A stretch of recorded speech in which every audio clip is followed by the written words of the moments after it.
And we are live here on YouTube for some Saturday football action here. We got the Denver Broncos heading to the Cincinnati Bengals. And we are going to see a pretty good game here, hopefully, as, we're getting ready.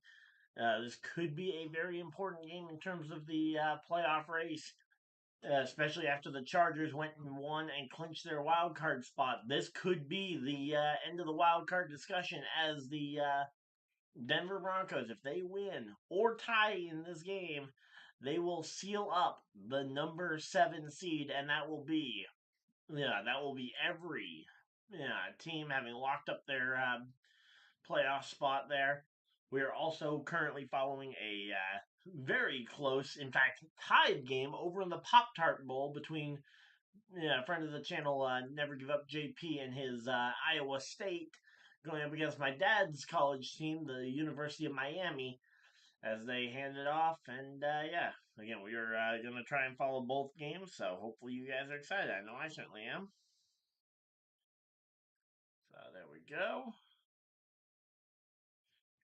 All right, so hopefully everybody's having a good time. Let's see.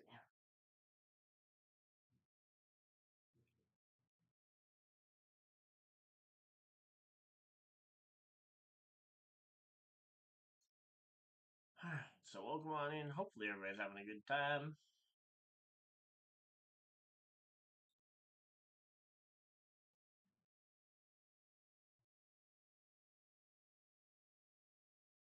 All right, let's see. Da-da-da-da-da.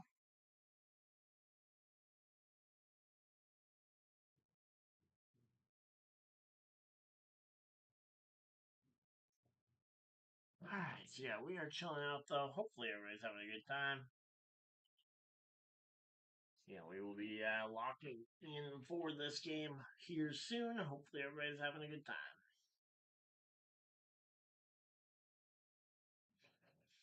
Alright, and here we go. The Bengals are set up to kick it away. Broncos will get the ball first, which means in the second half it will be the other way around as the Denver Broncos will actually be the receiving team.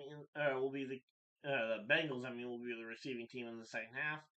And the Broncos knee it down in the end zone, and that will take it out the back of it, and that will be a touchback. We'll bring it out to the 30, and that is where the Broncos will line up to start this drive. So there we go, there we go. All right, welcome on in, everybody. Hopefully everybody's having a good time. All right.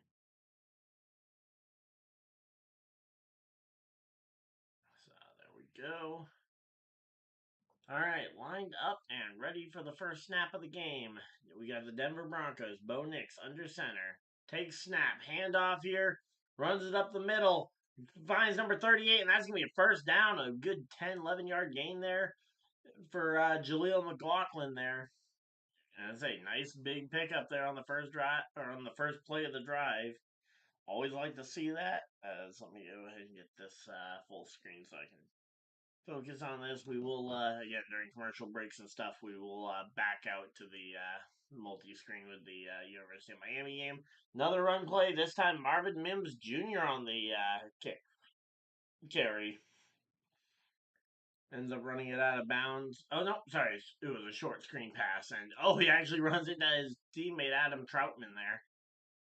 All right, so there we go. Alright, so there we go. I thought I wasn't watching the very start of the play. It looked like it could have been an end around, so I assumed. But here we go. Time is ticking, though. Broncos, 2nd and 6 here. Takes the snap, fakes the handoff, looking, fires, finds number 23 for a first down, Broncos. And again, they are making it work. That was Audric Estime on the carry, or on the reception there. And there we go. Hopefully, everybody's having a good time. So again, for the Colts, Broncos, Bengals, and Dolphins, this game could end the playoff hopes. If the Broncos win, the Broncos would be in, and the Bengals would be the first team out. All right, so here we go. Throws it, finds McLaughlin for another carry as he goes out the no, yeah, out of bounds there. And yeah, the Broncos offense, they're trying to drive this thing down the field, and they're doing a pretty good job here at least being efficient getting down the field. Haven't had a negative play, haven't had a play where there was pressure on the quarterback yet. I will say this O-line doing an amazing job here. I see Cortland Sutton out wide. Love to see some usage of him, but here we go. Fakes the toss, looking, and Bo Nick's gonna have to scramble it himself, and he only gets a yard or two. But there we go. The first time we actually saw pressure hit the quarterback here. So there we go.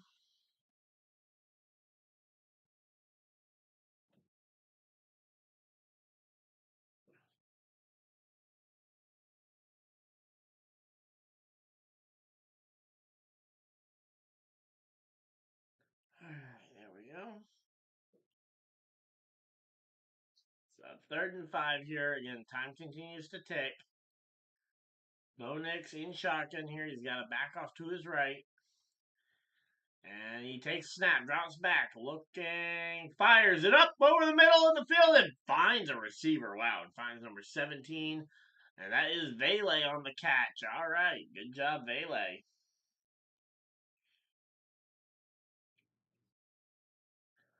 And yeah, there we go. Manages to get that catch.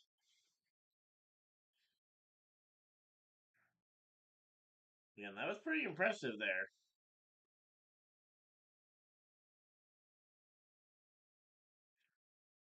All right, so again, we're just working our way through this one. Hopefully, everybody's having a good time.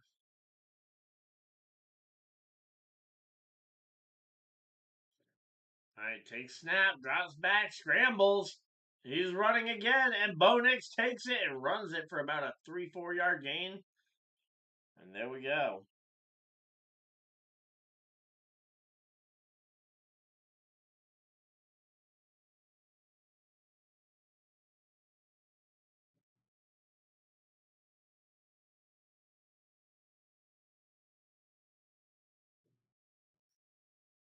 All right, so there we go. Again, we are approaching. Yes, we are approaching the red zone. 2nd and 6 here for the for the Broncos. I mean, nah. Okay, they are actually in the red zone here from the 15. Takes snap, handoff here to McLaughlin, runs it up the middle, and that's gonna be stopped for a third, and that's gonna be third down here. We are gonna see third down. We might even get a chance to see fourth down here before too long.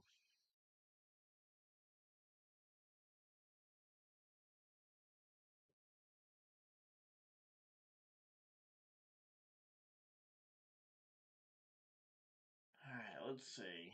3rd and 2. So all they need is 2 yards here. I would expect them to have dialed up a run play here, but if the Bengals are ready for that move, we could end up seeing it backfire here on Denver. Although again, this Bengals defense has not been very good at stopping stuff, and looks like we are going to see potentially first time out of the game called here. Uh, yep, there we go. Okay, I do not like how the subtitles cover up the entire bottom of the page, the bottom of the thing there. So that is going to be first time out gone for the Broncos.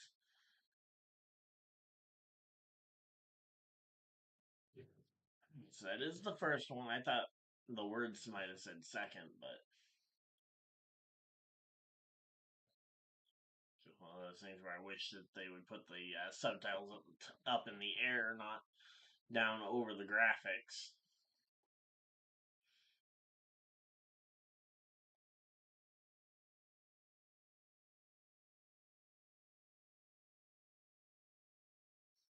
All right, here we go. 3rd and 2 here.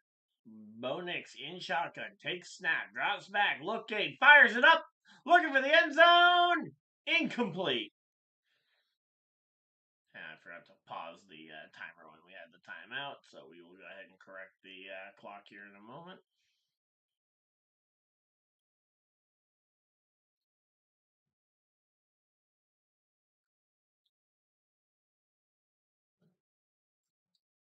And here comes Will Lutz out to try and kick this one. So far this season, he's managed to get a 55-yarder as the longest. This might be in contention for one of the shortest, as it is only a 30-yard attempt. Kick is up, and it will be good. So the Broncos go up 3-0. Oh, sorry, wrong team. 3 points for the Broncos. All right, so there we go. So Will Lutz kicks it up, and it is good, and we now have a 3-0 football game.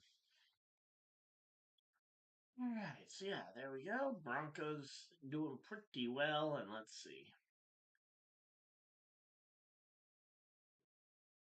Let's see, what do we got? What do we got?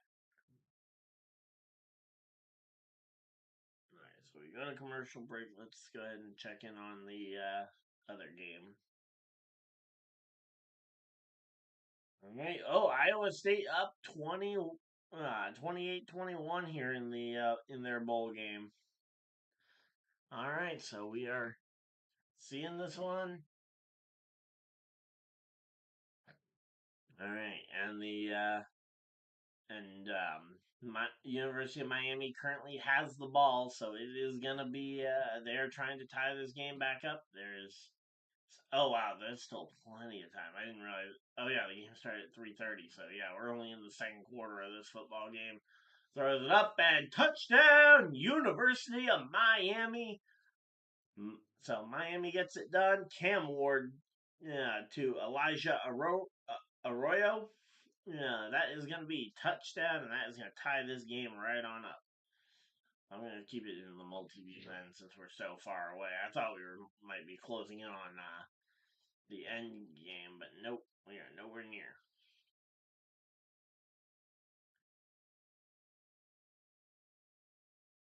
Change multi-view because I only care about let's say this game and the Broncos game. All right, so there we go. And they're going to line up the kick, and we will see ourselves a tied ball game, an officially tied ball game there.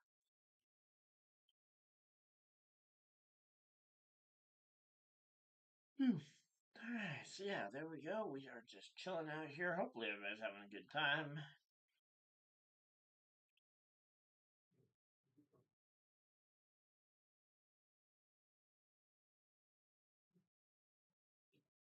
Alright, let's see. What do we get?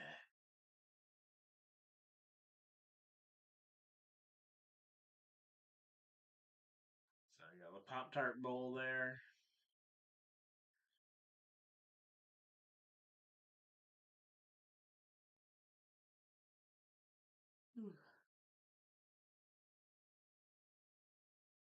Alright, so yeah, right now we're just chilling out. Hopefully, everybody's having a good time. If you guys are, of course, hit the like button, subscribe if you guys are new so you guys don't miss any future videos or live streams.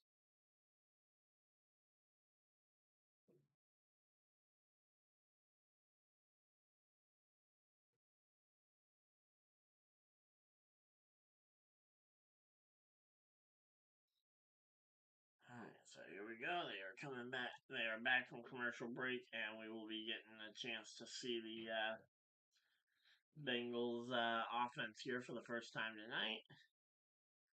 As they are lined up at the 30-yard line here. 1st and 10. Joe Burrow in shotgun takes the snap, handoff. Oh no, fakes the handoff, throws it up, finds tight end. Who is that? Number 85. That is. Didn't get a chance to see the back of his jersey. It wasn't Gasecki. Gasecki wears 88, though. But yeah, finds a receiver there though, and gets some good yardage. Hopefully.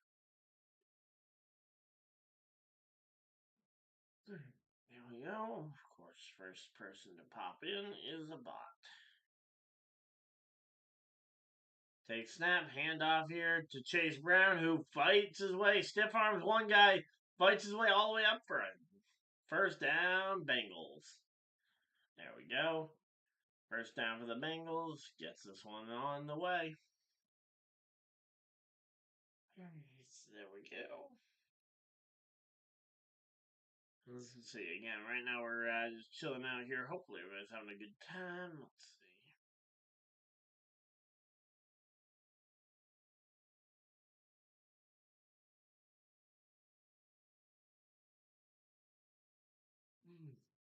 All right, takes snap, fakes the handoff, dropping back, throws over the middle, finds Jamar Chase and incomplete, drops it, and that is disappointing as that will stop the clock. So we need to add 10 seconds back on here. But yep, Joe Burrow Joe Burrow, he was throwing it, trying to get Jamar Chase. Chase actually managed to outrun defender Pat Surtain II, who was the who was in charge of guarding him, but ultimately that does not work too well there. So here we go, 2nd and 10 here for the Bengals. Takes snap, drops back, fires over the middle, finds Mike Gesicki, first down. First down Bengals, and that is gonna be some good yardage here, hopefully.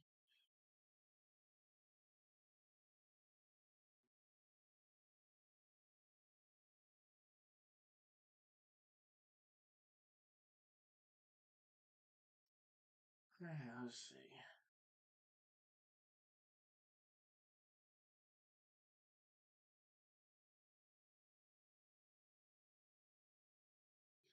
First and 10 Cincinnati. Handoff here. Chase Brown runs up the middle. And that is going to continue to just be some slow progress, but progress nonetheless here.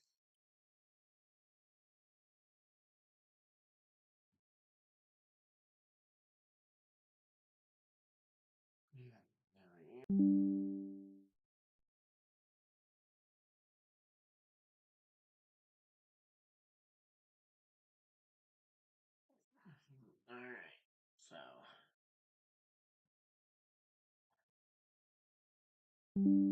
snap, fires over the middle, and another drop by Jamar Chase. Are you kidding me? Jamar Chase has had 2 passes right there in his hands. And again, both of them blocked have been just flat out drops. Not even blocked by good defensive play. Because at least if it was good defensive play, I could give credit to the defender. But the defenders, while they're playing well, that was linebacker.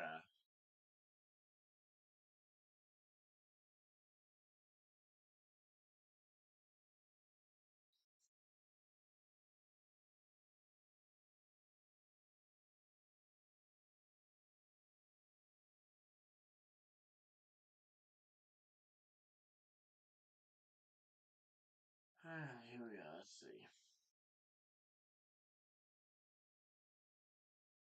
And so far, Burrow to Jamar, they get that one done and manages to be a first down. But yeah, so far though, this has been a drive that the Bengals are probably going to want to forget because it has not been great.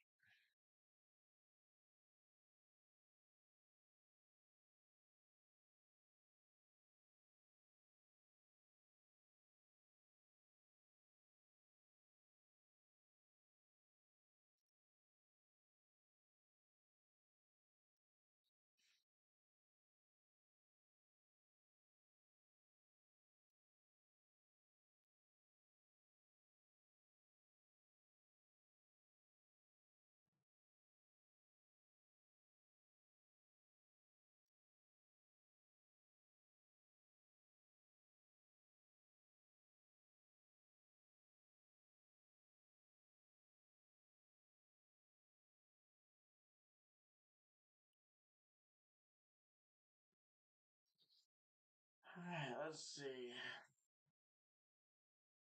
All right, right now we are going to get this set up. All right, 3rd down and 3 here for the Cincinnati Bengals. They are working their way through this one, and hopefully you guys are excited. I know I certainly am.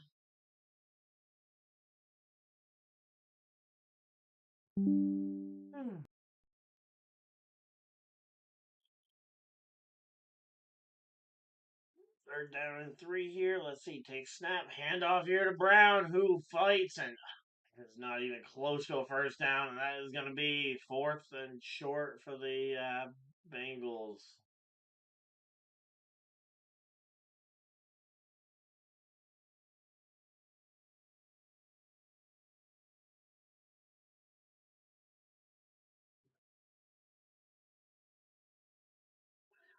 Let's see. 4th and 2 here for the Cincinnati Bengals, and I'm assuming. Oh no, Joe Burrow and the Bengals are going to stay out there. Okay. All right, and we got a timeout being called. All right, who's calling the timeout here?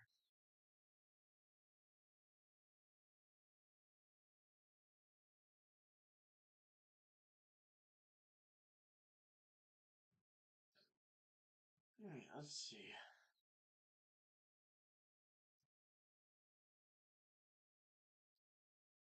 So the Bengals used up a timeout there.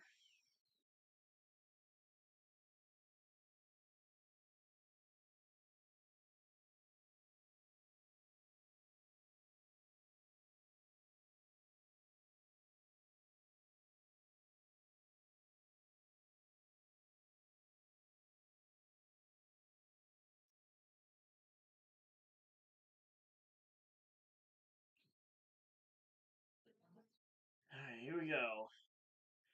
They're gonna try and run up the middle, and I don't know if that's gonna get there. 4th and 1, and it was short. I think that is how it's gonna stay here. I think it's gonna stay 4th and short. I will pause the clock just in case, but let's see what are they gonna declare.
Oh, man.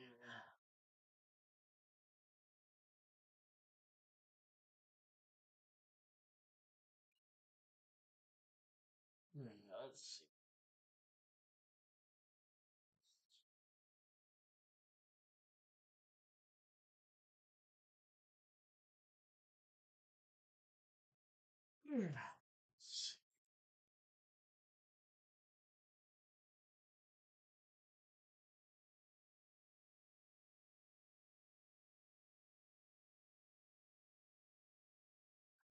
Let's see what we got. Coming back from commercial break here, 0-3 the score. Do both teams? I believe both teams still have 2 timeouts left. Can't tell because they have got the commercial break going, but hopefully you guys are excited. Man,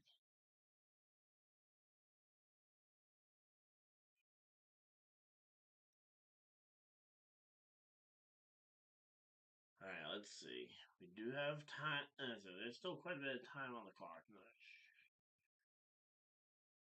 All right. Yeah, so here we go. Bonix is under center, takes snap, and tries to run it and get. Oh, there we go. They get a first down. There we go.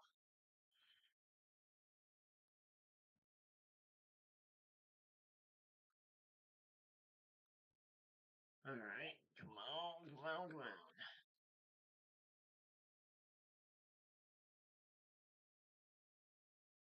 Man.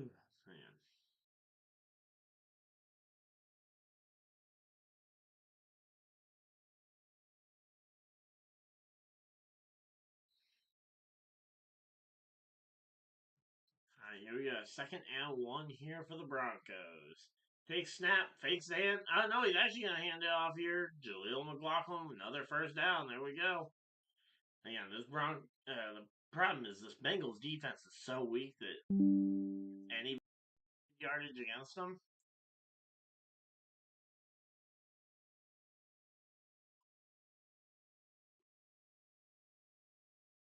Okay, there we go.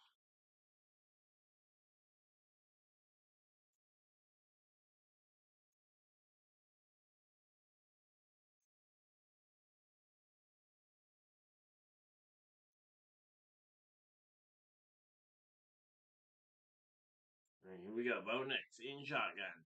Takes the snap. Oh, I think we might have a delayed game. Let's see. There's a flag being thrown here. Which will stop the clock. I say, what is the flag for? Is it going to be offsides? False start Denver. Yep, there we go. Back them up 5 yards and try it again. There we go. Hey, Frank, how's it going? I'm assuming you're referring to. Are you referring to the Broncos or Burrow? Because I know my dad calls Burrow Donkey a lot.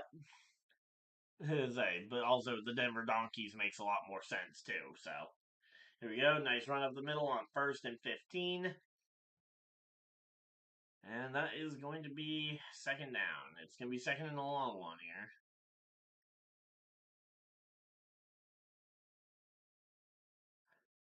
Alright, but yeah, they've been making some good progress though on the ground game.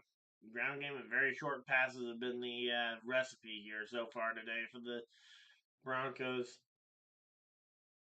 The only deep shot I've seen them attempt was a deep shot down towards the back corner of the end zone, and clearly that didn't work out. Takes snap, drops back, fires, finds Jaleel McLaughlin. Oh, and he gets out of the first tackle. Two more, though, come and take him down. There we go. There we go. Third down. 3rd and 8. So there we go.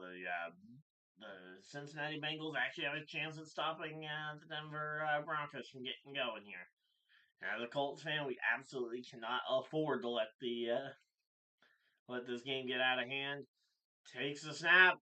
Bo Nix on the run already. He's gonna. He manages to avoid the sack and goes out of bounds. Where he exactly stepped out of bounds is going to be big, but it is going to be 4th down, and it looks like it is going to be probably a punt away here on 4th down.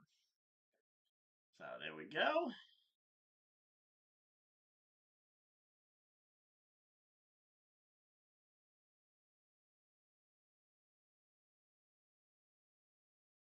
Yeah, if the Broncos win this game, it's all over for the entire AFC playoff. All will be, and we know where most of the seeds will be as well.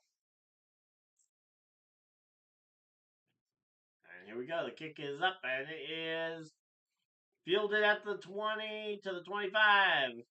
Fights his way and cannot get anything beyond that.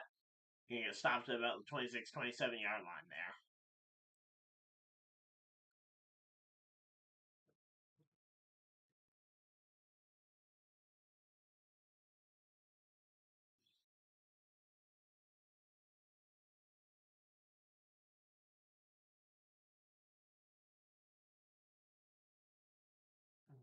Here we go. Let's see.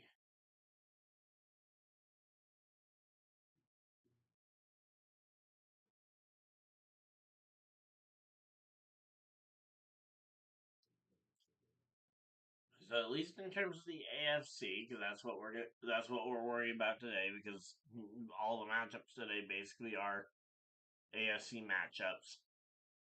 No, we know that the so Chargers, Pittsburgh, and Denver, those teams could shuffle up who's where on the bracket. If say Denver wins this game, all three would be tied at 7-6, or not 7-6, 10-6, but they would all be locked in.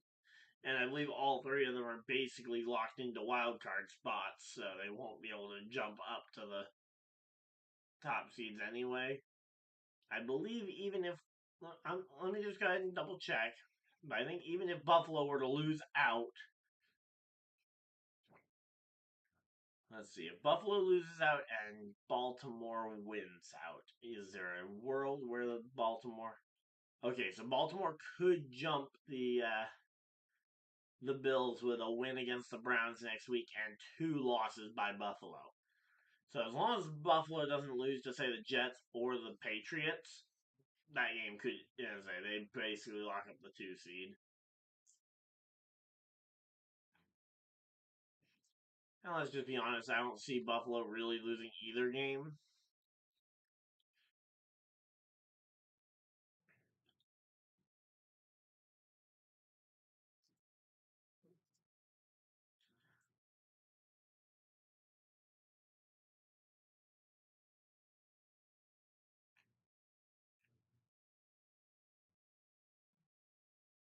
Again, Denver would have to lose both of these next 2 games to be in danger of missing the playoffs. And again, next week they've got the Chiefs, who are gonna have access to potentially resting starters.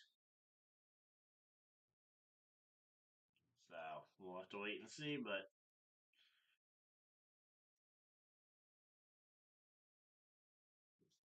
so again, wins by the Bengals today and next week, and 2 wins by the Colts, along with a loss to the Kansas City Chiefs for the Broncos, could end up prevailing here. Joe Burrow takes snap, drops back, throws it up, and incomplete, and that is gonna be an incomplete pass there, and we need to add a little bit of time back onto the clock, but I forgot to stop it when they turn the ball over, and I forgot to move the ball over.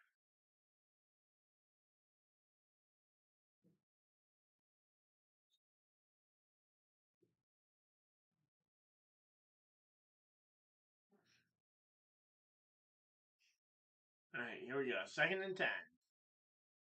26 seconds left in the first quarter. Takes snap, drops back, fires, finds Gesicki, and he tries to hurdle him, but he lands out of bounds. They are going to call him first down. Okay.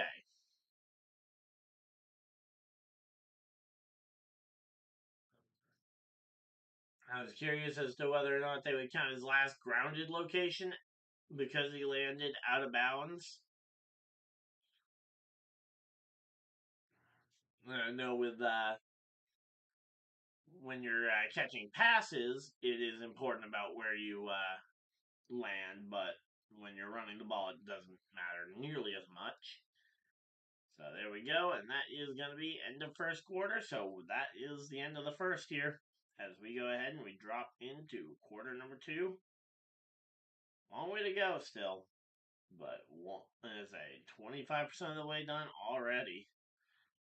So they're going to go ahead and go to commercial break. Let's go ahead and pop back over to the University of Miami split here and see where the Miami versus Iowa State game is. Because honestly, that game is an electric scoring showdown here. They're 3 minutes away from halftime in the game. 28-28 is the score.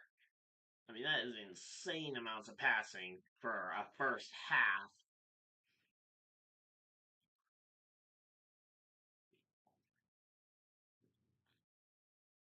So, Pop Tart Bowl here takes the snap, handoff, and the Miami Hurricanes get a first down.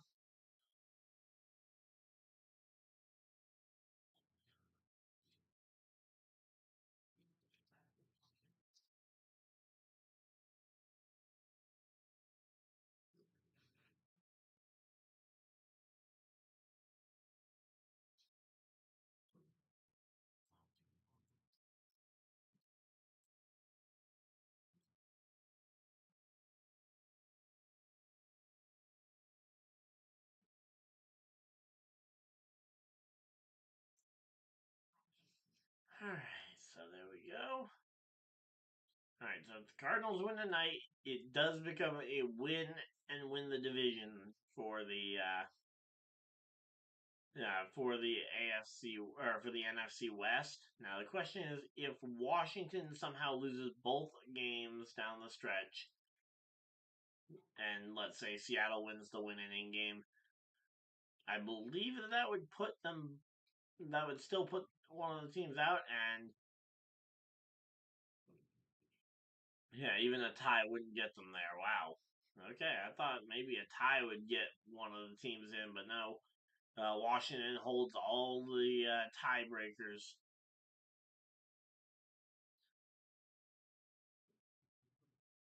All right.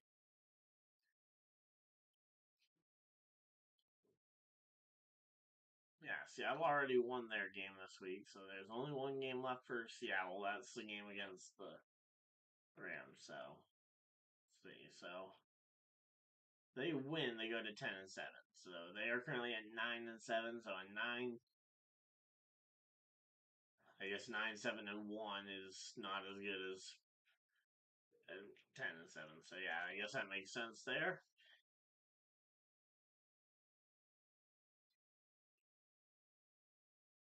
All right, come on. We're back from commercial over in the Cincinnati game. Come on. Let's get this back to full screen. Alright, so here we go. Almost a full minute down, alright. Well, they are absolutely chewing the clock here. Running they run the ball on 2 straight plays. 3rd and 1 here for the Cincinnati Bengals. 14-02, 14 flat. Takes, and we are just waiting to see them take the snap here.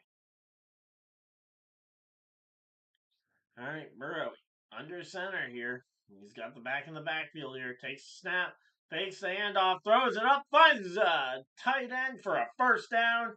That's first down, Cincinnati, and that is going to be a big time first down. All right, so there we go. We are chilling. Hopefully, everybody's having a good time. I know I certainly am. Oh, we got 6 people hanging out in chat. Thank you guys for everybody that has decided to spend even just a portion of your Saturday here with me.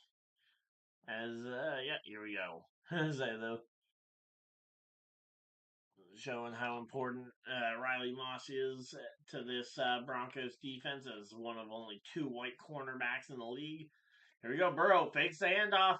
Burrow trying to find something, can't find it, and goes down for a sack, and that is going to be a loss of yardage and a big time. Again, big time sack. Every single play here is going to be important.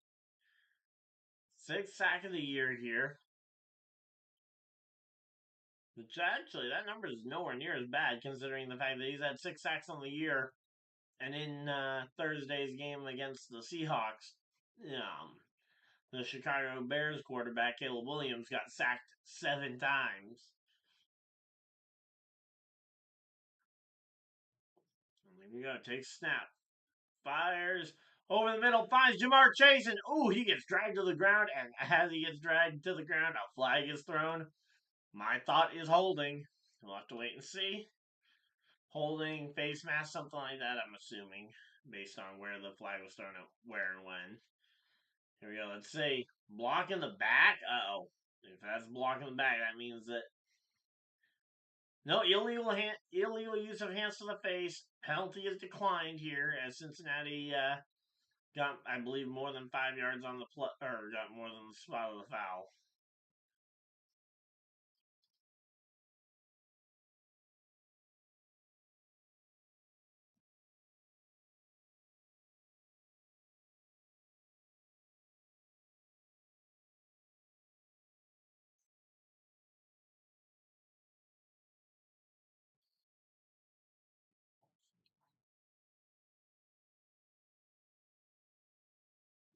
And we got the officials back out on the screen. Let's see. What are they talking about now?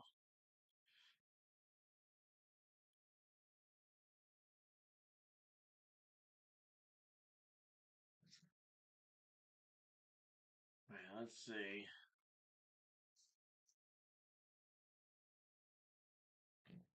Oh, okay, there we go. Cincinnati actually decided to take the 5 yard penalty there and automatic first down.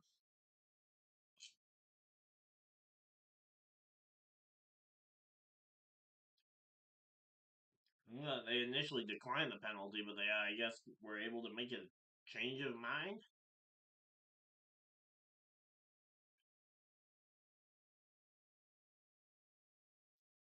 And here we go. Handoff up the middle for Chase Brown.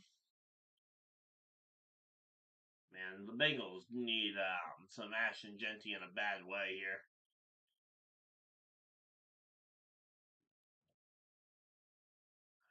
So there we go.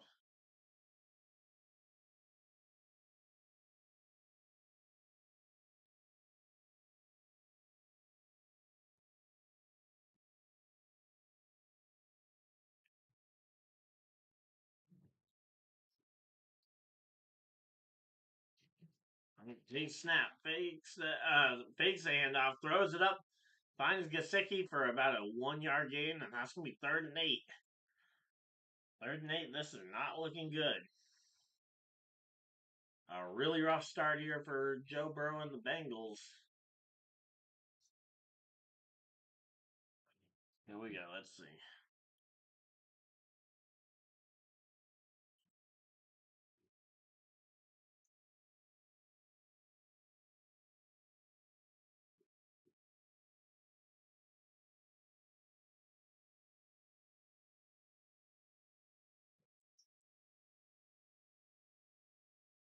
Take snap, drops back. Oh, he gets taken down, but T. Higgins for the catch. There we go.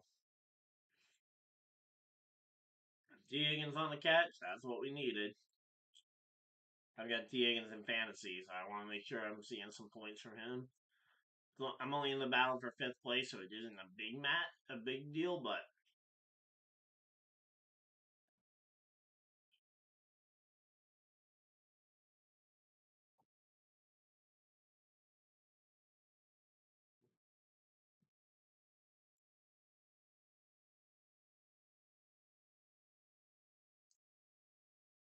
T. Higgins so far only 2 points on the day. Takes the snap, fires, finds Chase Brown, who sneaks through, and that is going to get dropped for about a 0 yard gain. Yeah, they are working their way through this one, trying to make something happen, but they are having a really rough go of it.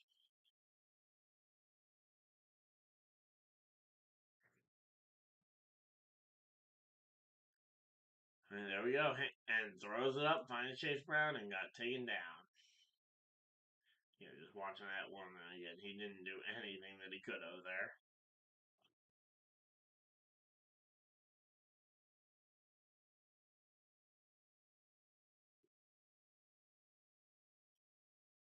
Big snap, drops back, fires, finds Gasecki, and that's going to be a good gain. Not enough for a first down, but it's going to be 3rd and short. And anytime you can keep it short with a 3rd down, that's good. All right, let's see.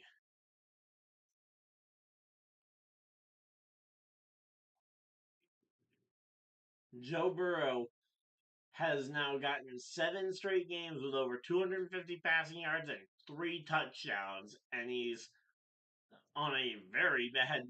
His record is not even a winning one here. Throws it up, finds Chase Brown, and that is going to be completed for a first down, Bengals.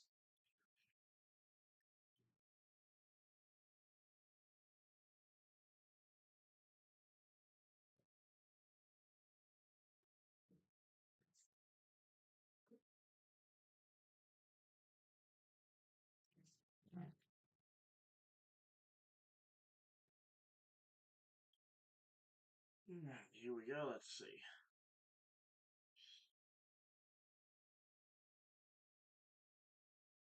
Take snap, hands it off. Chase Brown up to as it crosses the 10 yard line here, and now it's gonna be 2nd and about 8. So they need to make something happen here, but Bengals are they're driving here. They might have a shot at getting this one.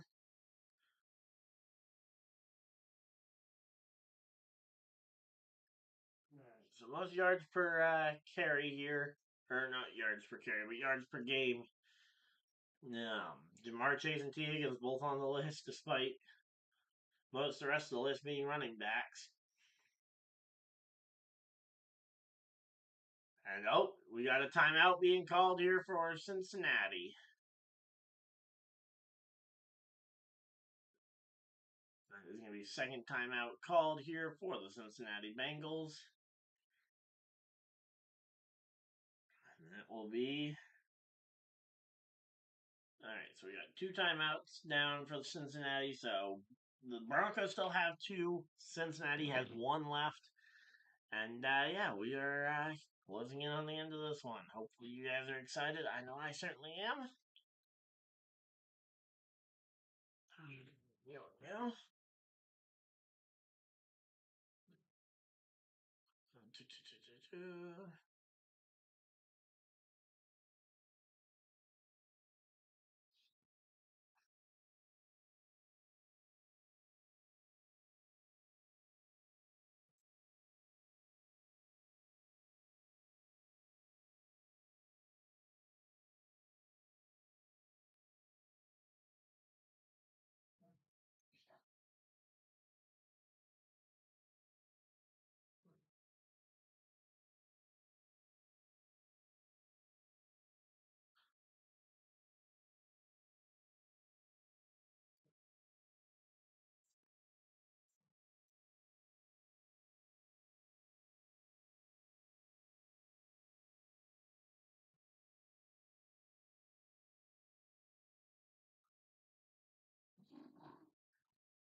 So there we go. We are just chilling out here. How's it going?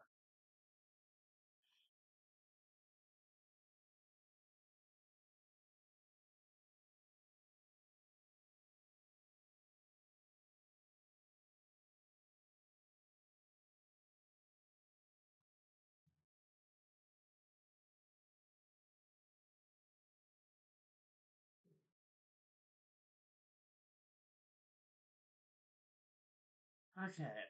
There we go. Alright, I was concerned my mic might not be working. There we go.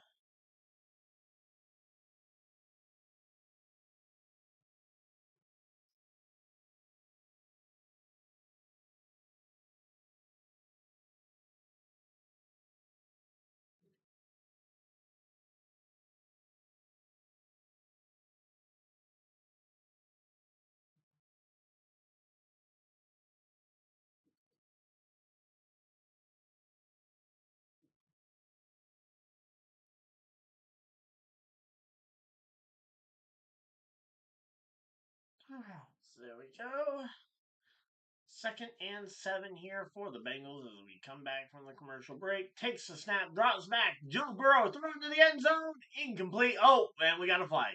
If that's DPI, like I think it might be, we're about to see a first and goal for the Cincinnati Bengals, and that would be, I'm assuming, run by Brown, and then a quick slant to Gesicki. Although maybe you go for the run to Gesicki first, but let's see. Is that going to be, pass interference on the defense? And that is going to be first down and 1 from the 1. So first and goal from the 1 here. And let's see. What's it going to be?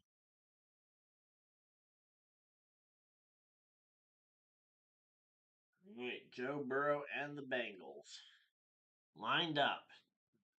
Lined up at the 1. Takes the snap. Oh, they're going to look for a pass play here. Throws it up. Incomplete.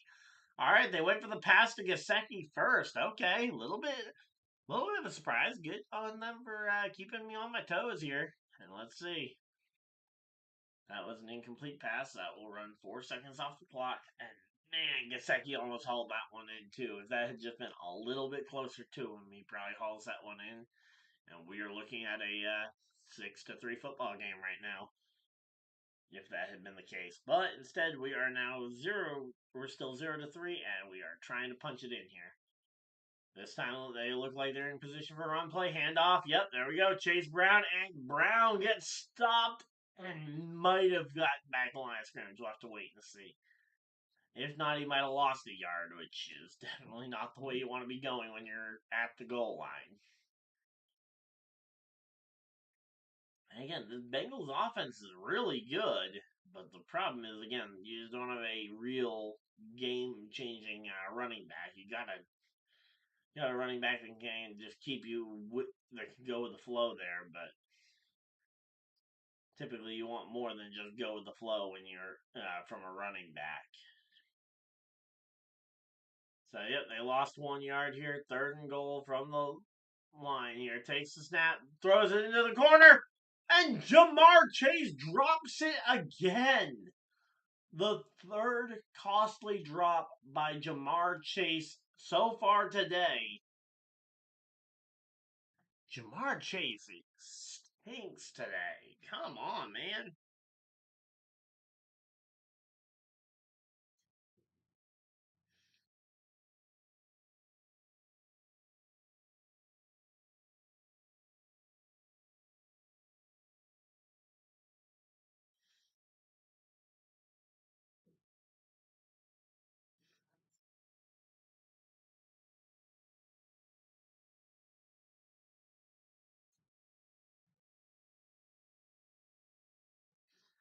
And there we go. That is going to be. Is that going to be a turn? Was that a 4th down attempt or was that a 3rd down attempt there? All right, let's see. So they take the snap. Yeah, no, that was 4th down attempt, and they are unable to do anything with it. And again, it's a turnover on downs. Are you kidding me? I mean, this Broncos defense is awful today. Or not Broncos defense, but this Bengals offense is really struggling.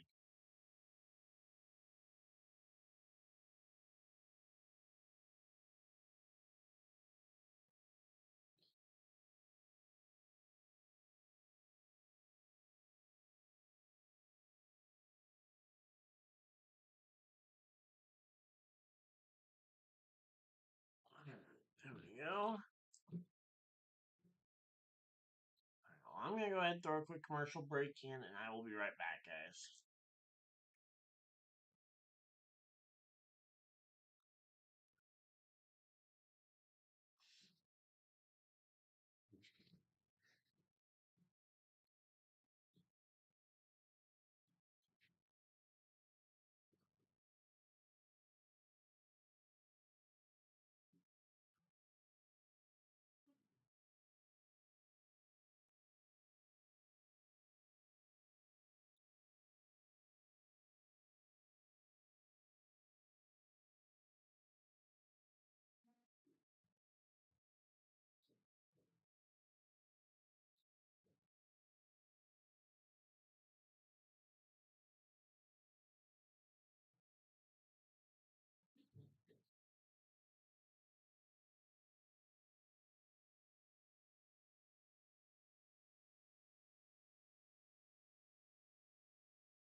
buttered anything.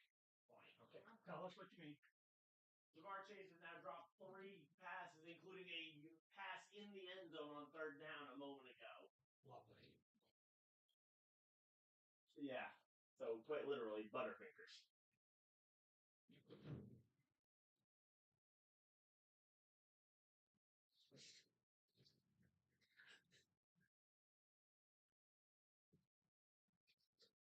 Here we go. We are back, and the Broncos defense, the Broncos offense is taking over here. Takes snap, drops back, throws it up, finds a man and gets close, but it's gonna be they're gonna be stopped here short, and that is gonna be 4th down here for the Broncos. Real quick drive here.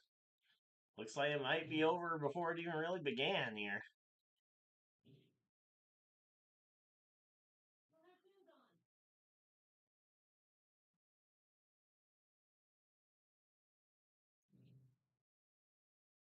Alright, so I moved the ball over, but again, this one is going to be so the drive is going to be punted away before it even really began. And there we go. Fair caught at the 37. And that is where the Bengals will take back over possession of the football. So again, a very short drive there for the Broncos. Never really got off their back, off the back of the end zone there. Punting it out of the end zone, and now the Bengals will have 4 minutes and 55 seconds to try and make it down the field.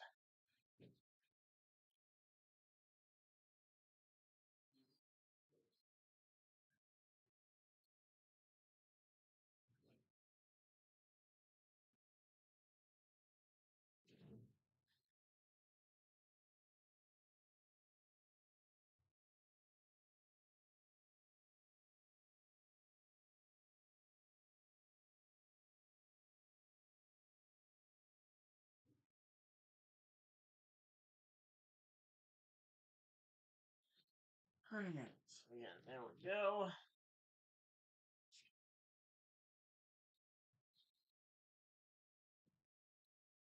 We are chilling out here. Hopefully, everybody's having a good time.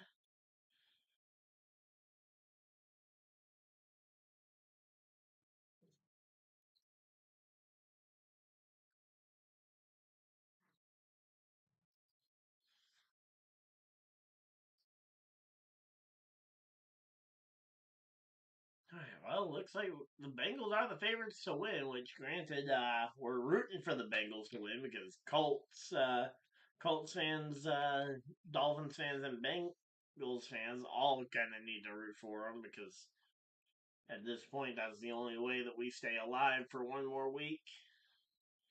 Otherwise, the AFC playoff picture gets completely solidified today.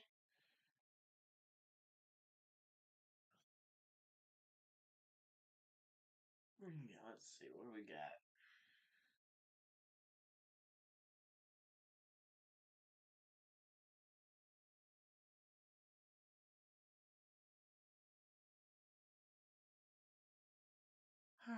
Let's see.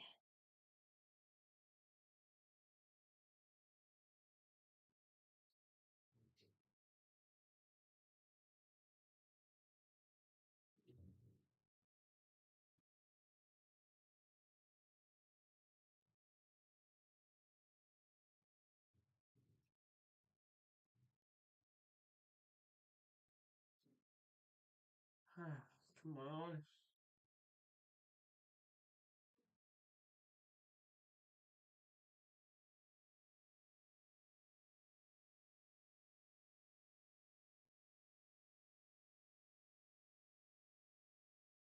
There we go. Got stuck on a video of bread rising or something, and here we go. They're showing a highlight reel of the Bengals drops, and again, Jamar Chase had so many of those. And there we go. So yeah, so far he's been targeted today 4 times, and he's only been able to catch one of them. Right, 2nd and 5 here for the Bengals. Takes the snap, handoff here to Chase Brown, who runs up and gets a 1st down as he hurdles Bronco there. All right, so there we go. We are just chilling out here. Hopefully, everybody's having a good time.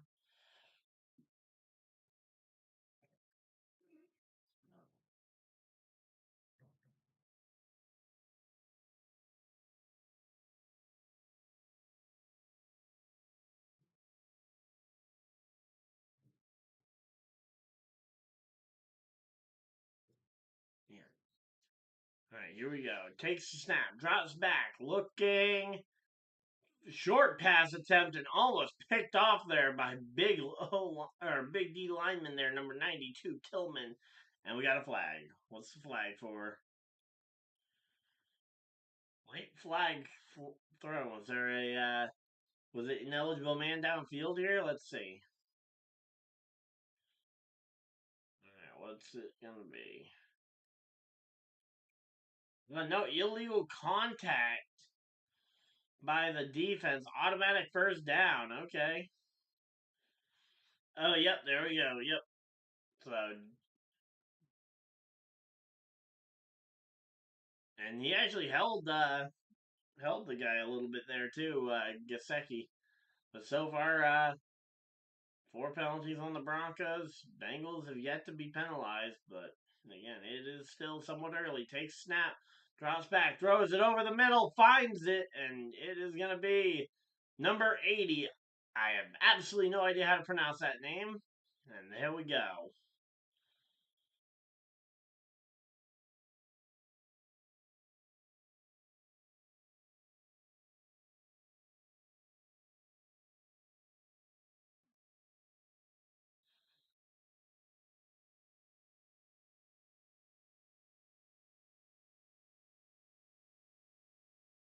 Here we go. Let's see.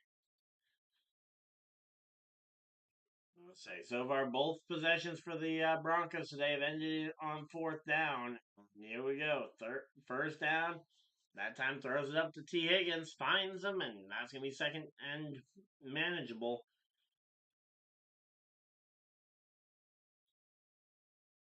Nice. So we are just chilling out here. Okay, we do need to back the clock up a bit because there was some, I guess, time that ran off the clock there that shouldn't have.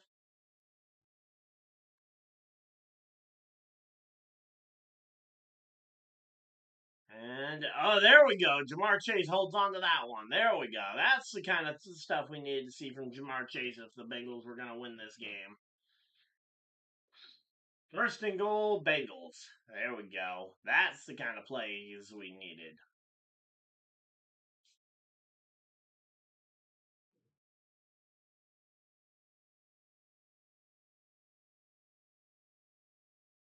And that is going to be the 2-minute warning here in the first half. So 2-minute warning. We got a little bit of time. Let's go ahead and take a look back over at the University of Miami versus Ohio State game. And they're at commercial too. Great. All right. Well, I guess we'll wait and see which one comes back from commercial break first. Again, keeping an eye on that game as well as I know both my dad and my buddy JP are both going to be keeping an eye on the score at least of that game. Bowl. I just want to take a look at the score. Okay, so they are currently at halftime, 31-28. The score currently. Miami Hurricanes lead, over the Ohio or not Ohio, Iowa State Cyclones. The Iowa State versus Miami University of Miami. So Cam Ward and the Hurricane doing really well here. Not sure if they're coming back from commercial or coming back from halftime here to start the third quarter shortly or what. So we will have to wait and see. But I gotta say, the Pop Tart Bowl has a lot better theming. I mean, I wish the Gators had been putting this bowl game and not the Graspacilla Bowl or whatever it was. Yeah, where I can't even pronounce it. I mean, the Pop Tart Bowl is just such a fun sounding game. And I actually have Pop Tarts that I could have been theming along with. But here we go. Let's see. Yeah, they are currently at halftime on that one.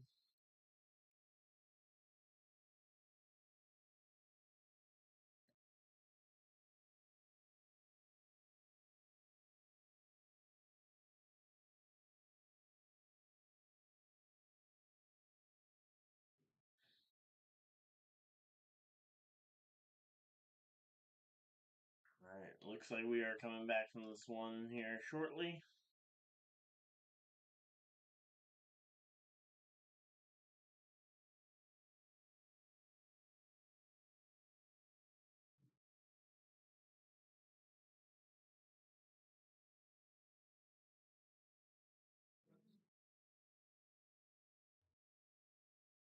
Alright, there we go. Run up the middle for Chase Brown, and that's going to be.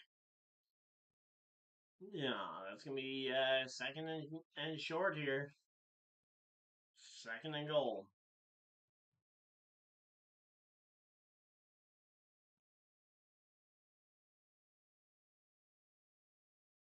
Oh, did they call a quick timeout there? Looks like they may have called a quick timeout. Yep. So there we go. Denver used their second of 3 timeouts. And that means both teams now have only a single timeout remaining in the first half. And here we go. Again, right now the Bengals really want to try and get into this end zone here.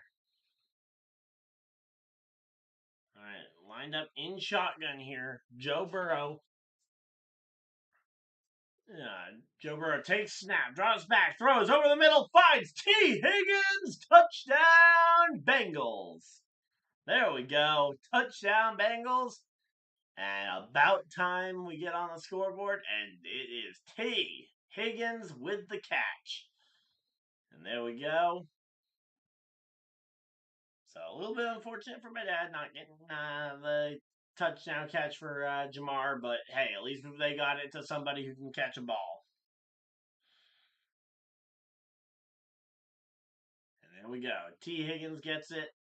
And that should hopefully prevent T. Higgins from being a bust on my lineup today, as he's already guaranteed 10 points on the day, basically.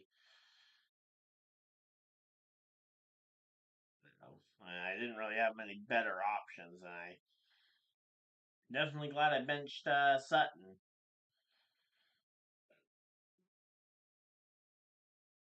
Because so far today, Sutton has not gotten anything. And the kick is good, and that will be a 7-3 football game. 4-point game now as we head on to the next one. As we head on to the next drive here, it will be the Broncos who will get a chance to try and answer the Bengals here.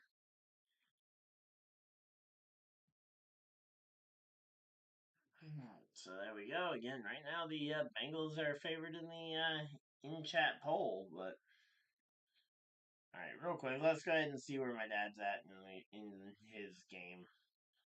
56% 56% chance of winning the week, despite the fact that Derrick Henry ran for 23 points against him, and both defenses actually came up very big there. So there we go.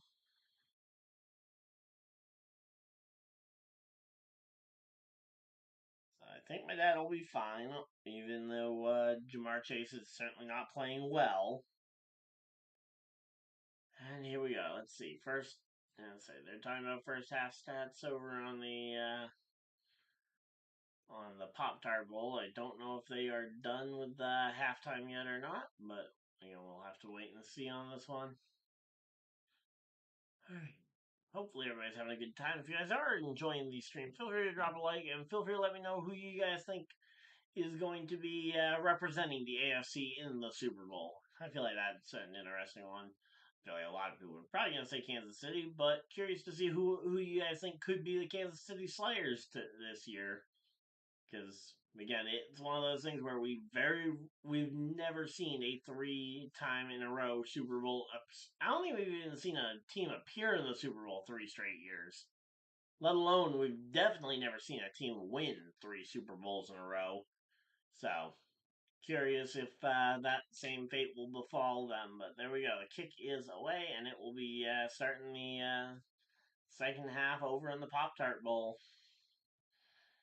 So there we go. We got that game going. They are also just coming back from commercial break in our game, and we will have about a little under 2 minutes left on the clock as we get ready for the Broncos drive.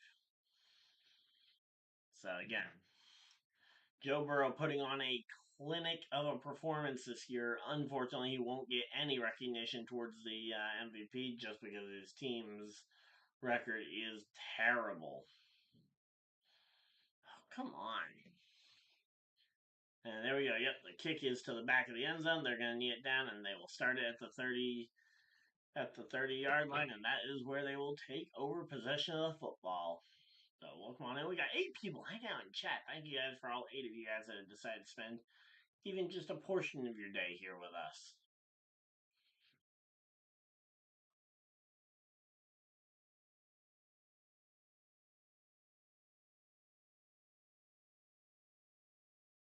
Let's see. All right, takes snap, drops back, fires over the middle, finds Cortland Sutton for a not for a first down. Sorry, not far enough. That was about 7 yards on that catch. So there we go. Cortland Sutton starting to get involved here. And again, this game, it's certainly not over yet. Takes snap, drops back, looking, scrambles. He's going to run it. He is a bonix, takes off, first down, and he runs out of bounds to stop the clock. So 1:21 on the clock here. Not a lot of time remaining.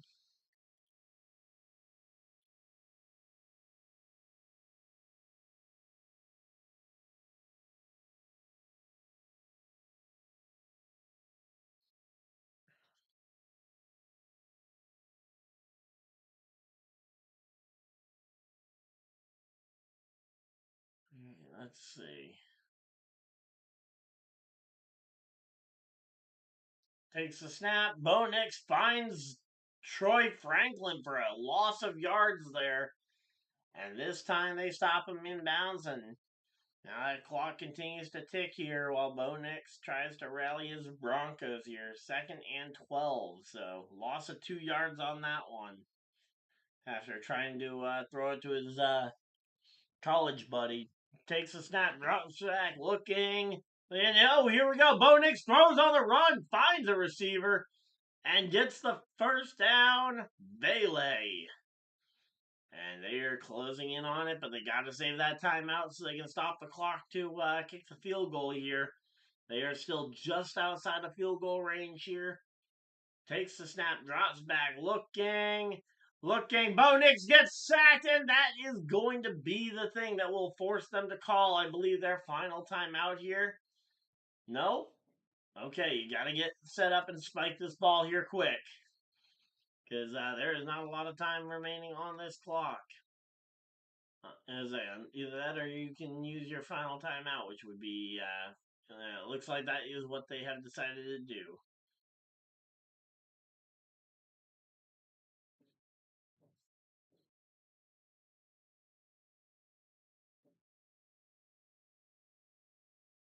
There we go. I believe, again, that is the Broncos using up their final timeout of the first half. So, making full use of all their timeouts here. And let's see, what do we got? Just sitting on this one. Hopefully, everybody's enjoying it. We got 27 seconds left in this first half. And here we go. Resetting the clock. Getting all right, we got 2 more seconds added onto the clock here as they are correcting it from the timeout being called. Denver has no timeouts left, though. If they do get within field goal range, they are going to have to rush to spike the ball. Will Lutz lined up here.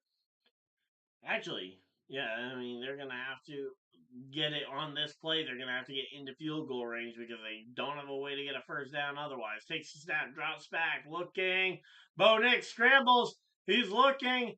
He's going to get taken down for another sack, and that will end this first half of play here as there is no way to recover at this point. Oh, is Cincinnati going to call a timeout here? Actually, yep, there we go. Cincinnati calls a timeout. So only 9 seconds have run off the clock. Cincinnati calls their final timeout, and now Denver will have one play and 20 seconds to attempt to try and get down the field. And again, unless you get like a boundary, maybe you throw it down the boundary trying to get it, but it's also third down, so as you have one play to try and get into field goal range and to stop the clock. Or you can go ahead and throw an absolute bomb trying to hit the end zone and hopefully be able to turn this one around. But again, I think that is a risky play. So here we go. Let's see. Takes a snap, drops back. Bo Nix throws over the middle, finds Bailey, and gets taken down inbounds. And that is going to absolutely kill the clock here. 9, 8, 7, 6, 5, 4, 3, 2, 1. And that will be the half. We go to halftime here, and the Bengals are up 7-3. And the Bengals get the ball back to start the second half. So that is going to be some good things going here. I'm going to go through a quick commercial break, flip everything back over for the second half, and we will be back with halftime in just a moment. Alright, so there we go. Get the timer reset. Don't need to reset the score because there is no change to the score. Yeah, I click back all these timeouts. And third quarter, there we go. Alright, so we are ready for some halftime action. We are going to go ahead and hop back on over as we usually do, and we are going to play some Pokemon. So there we go.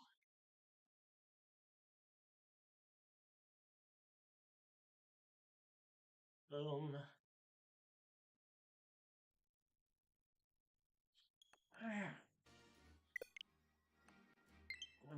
So there we go, and we are going to go ahead and hop right into a Battle Stadium battle here.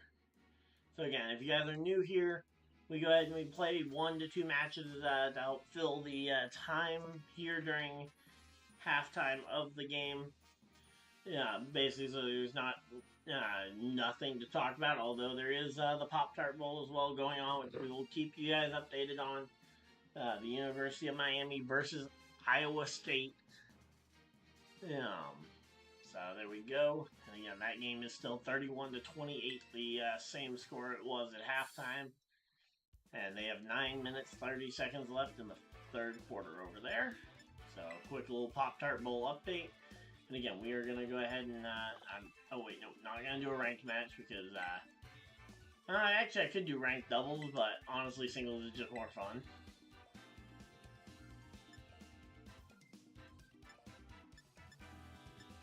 So let's go ahead and we're going to try our Regulation G team for the upcoming season. Since I'm probably going to end up playing at least some amount of Regulation G competitive, no matter how much I hate the Legendary format. And alright, that is a completely legal regulation, current regulation team. Alright, let's see what we can do. Okay, so I see 3 dragons. So I immediately think Kyogre could probably try and come, but I almost think Excadrill actually would be a pretty good lead there. I think Excadrill hits everything except for the Volcarona good, and if we see Volcarona, we can bring in Kyogre as our rain setter, and then the question is, okay, which rain abuser do we want? And I'm thinking we go Kingdra just because of the because we have 2 dragon types on the other side of the field. Not to mention Kingdra's Iron Head can also take out or not Iron Head, Flash Cannon can also do some damage against the fairy types there. So that is the strategy here. And touchdown, Miami. University of Miami goes up 37-28. And they're about to go ahead and go for the kick and go up by 10. Alright, so there's the... Yep, there was the Pokemon we all kind of assumed could be there. So I'm going to go ahead and Iron Head to break the multi-scale. And oh my, okay, maybe he doesn't have the multi-scale. I thought he had it, but with that kind of damage that he's taking, he may not have had the multi-scale. But I'm always just worried that someone's going to try and take a weakness policy multi-scale combo, but... And then, yeah, he has the E-Speed, so... Down with Extra Drill, not a great use of resources, probably, but... Every little bit counts, and, yeah, we're going to go ahead and bring back in Kyogre. We're going to go Ice Beam here, and, because we aren't choice locked, we could theoretically switch up to Water Spout, and oh, he's gonna go ahead and throw Earthquake, so alright, we get to see the damage. But he's not Scarf, but he's definitely on the faster side of the Dragonites. Either that or he just didn't say, but yeah, there we go.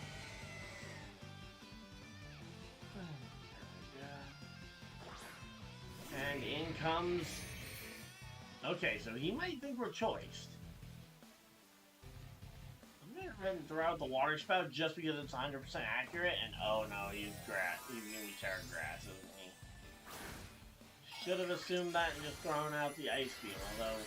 Oh no, he's Terra Bug! Okay, so this is gonna be a neutral hit. It won't be a ton of damage. But again, as I said a couple of times now, every little bit is going to count. No, the Bug Buzz is going to go ahead and drop us down to the point where Water Spout's going to do next to nothing. Even with the water boosting and the fact that Kyogre's got a massive special attack, and that still did an okay amount of damage. Alright.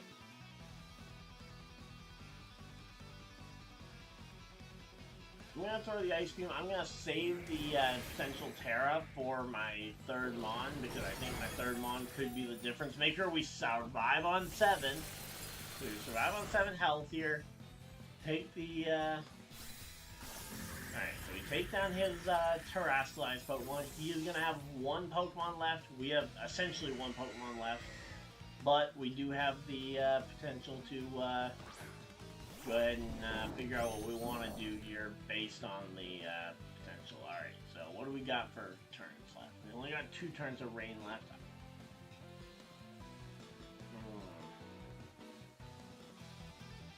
I think we go Origin Pulse here, hope we outspeed and get some damage off, and we miss.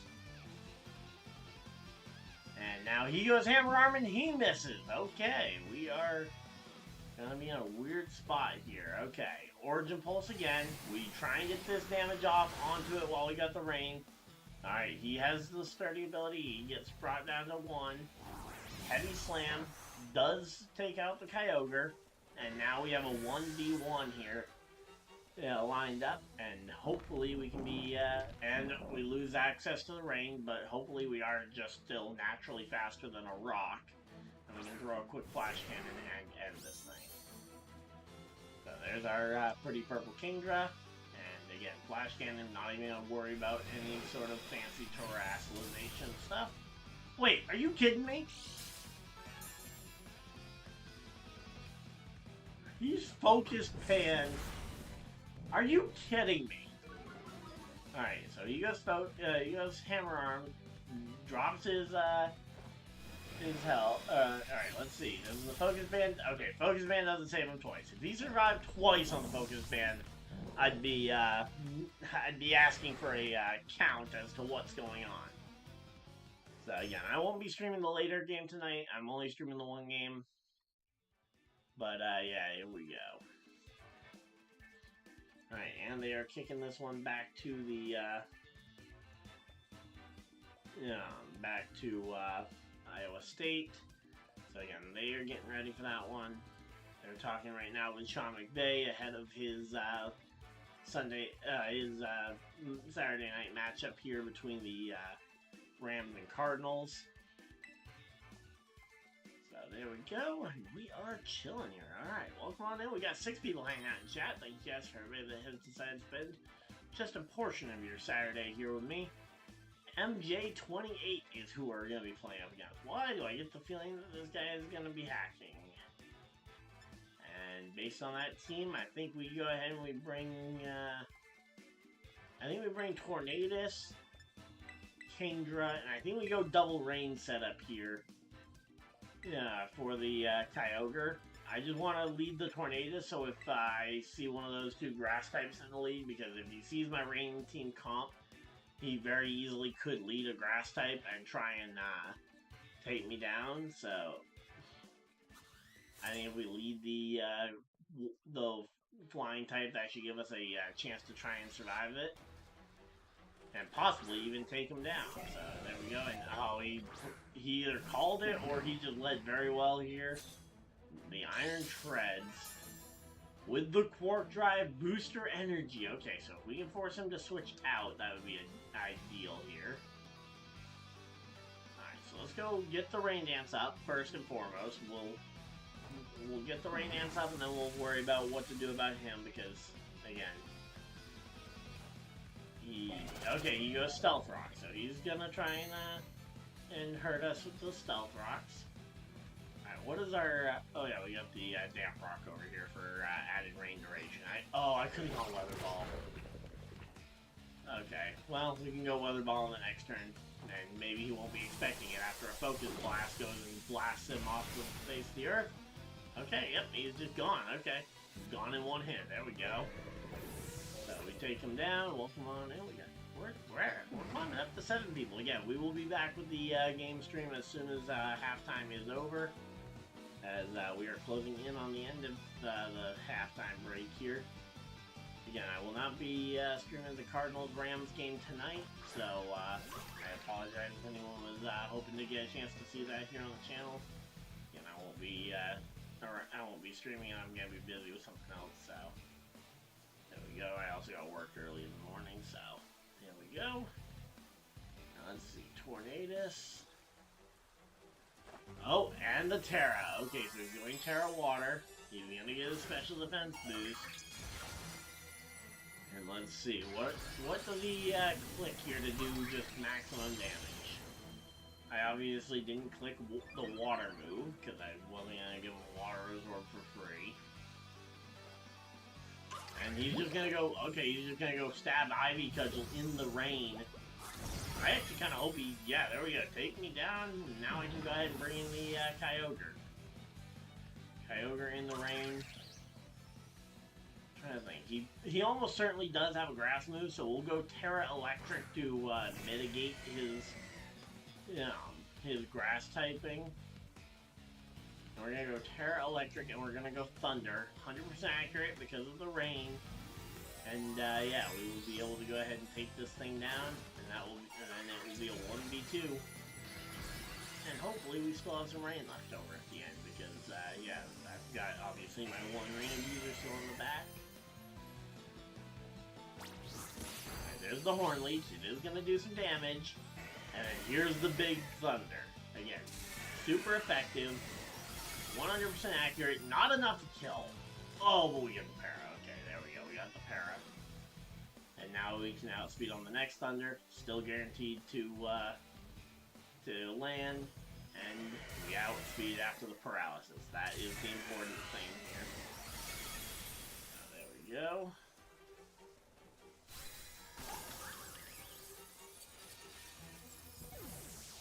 Alright, so again, they are getting ready to come back from commercial break, so as soon as this battle ends, we will be flipping back over.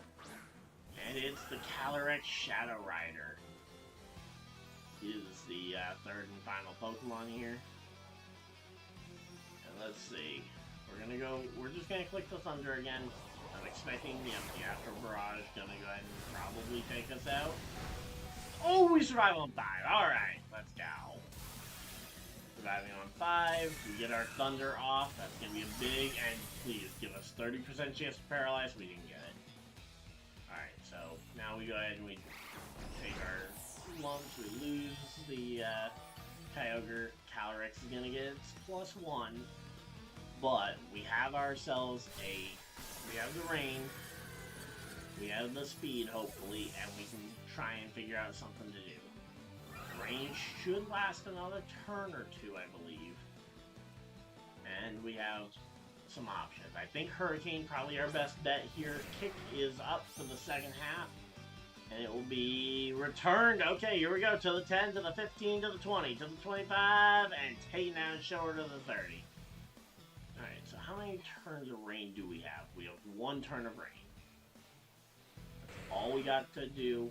I think we just throw a hurricane out here. We hope the double speed is enough. And oh, it's not enough, but we get the confusion. Okay, please, come on. The +1 confusion here, or not the +1 confusion, but the confusion chance here. Nope, he lands the draining kiss, and oh, not enough to take us down though. Alright, let's see. But he's now back at right about the same health he was, and the rain stops. So we no longer have the outspeed. And he snaps out of confusion on the first turn. Come on, man. So unlucky. Alright, here we go. Burrow takes snap, throws it up, finds T. Higgins for a first down. Bengals. There we go.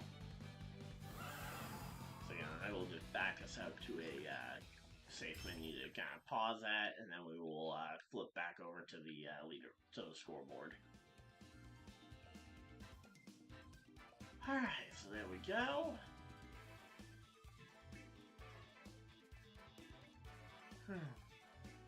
So again, T. Higgins coming up with a big catch there. Alright, I feel like that is a safe place to leave it. So, alright, let's get back on over to the game. Boom. Alright, there we go. And 14 minutes on the clock here.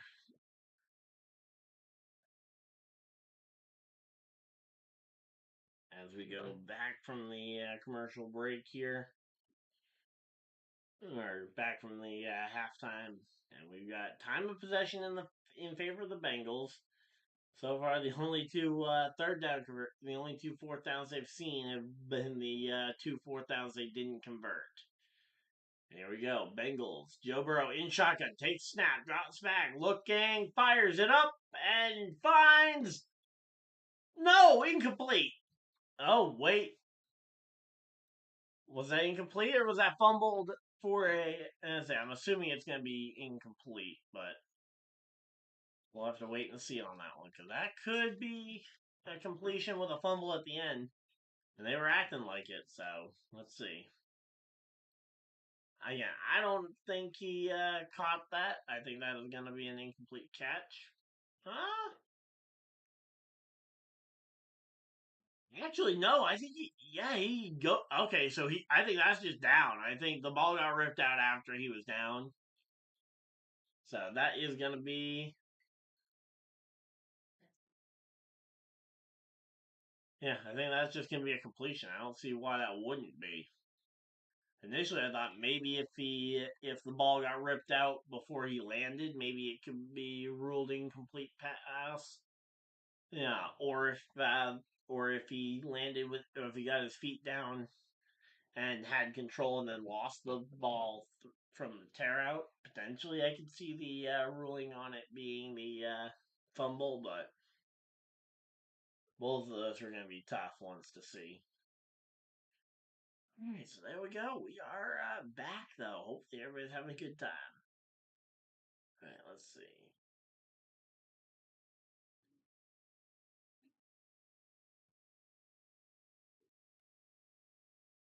Well, welcome on in. Hopefully everybody's having a good time. We got 16 votes on the poll there. There we go. 176 views on the stream so far. Thank you guys for everybody that has decided to spend, again, even just a portion of your very busy days here with us.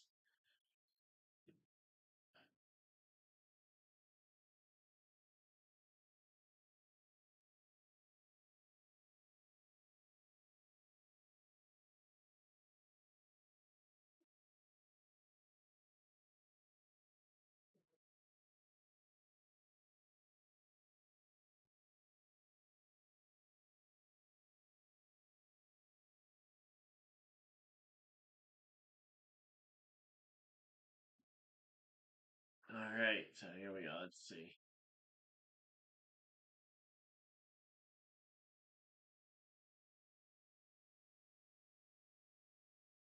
So yeah, I'm a little bit nervous about the Colts starting Joe Flacco, but I'm hoping that the Giants just aren't going to be trying, so we should be able to get it done.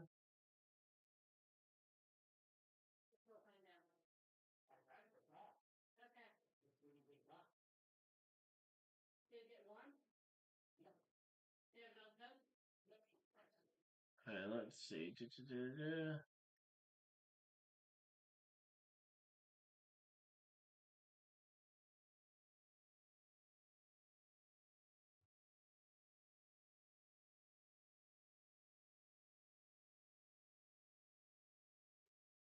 Alright, so here we go. Let's see what we got coming up here. Alright, 09 on the clock. Takes the snap, drops back. Burrow fires it up and completed to Mike Gesicki. So there we go. Gesicki gets the catch, and that is going to be second down Bengals. Alright, why every time I go to start getting the clock synced up, they go ahead and have to show a replay without showing the accurate clock still? Alright, there we go. Takes the snap. No, sorry, not taking the snap yet. We got getting lined up on the ball here. Burrow in shotgun. He's got to back off to his left here. Takes the snap, handoff here. And they're going to try and run it up the middle. And that is going to be first down. And they're blowing the play dead. So it is going to be down by contact. And that is going to be a first down Bengals. So there we go. The Bengals got that one done. And again, so far the second half is looking pretty promising here. That if they can go up by a touchdown, say here early as they are now nearing the red zone, yeah, if they they're at the 15 here. Yeah, if they can get a second touchdown here and go up by 2 touchdowns, that would be big. Throws it up, finds Jamar Chase, and he gets tackled out of bounds there by the defender, but Jamar Chase gets the catch, and that's going to be second and about 3 or 4. Yep, second and 3 is the official measurement. And we've got ourselves a pretty good game going here. Hope everybody else is enjoying it. I know I certainly am.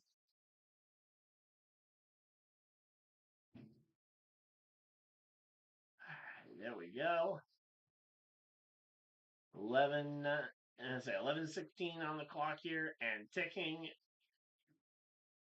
Here we go. Burrow in the shotgun. Takes snap. Handoff here to to Chase Brown. Runs up the middle for about a 1 yard gain. 3rd and 2. I think you go short. Out route here with Mike Gesicki. Go with just a short pass in the flat, maybe even a screen pass to T. Higgins or something. But again, something short and in the flat here is what I go for. Maybe throw Jamar Chase over the middle for a slant route as well, just in case he finds himself open over the middle. But yep, there we go. The Broncos are absolutely plastering the middle with players here. And we got a flag. There's a flag and the whistle blows the play dead here before we even start, and that is going to be a false start on the offense, and that is going to move Cincinnati further back, which puts them better position here for the run or for the receivers. So here we go. That is going to go ahead and blow the play dead, and that is going to be a loss of 5 yards there. All right, there we go. 3rd and 7. So now you have to kind of go. I would say throw. Yeah. Oh, and there we go. Bengals calling their first time out of the second half already. Wow, only 10 minutes. As I still 10 minutes left in the third quarter, and they're calling the timeout. Probably to figure out and design a play here for this one, as we are going to have timeout number 1 going away.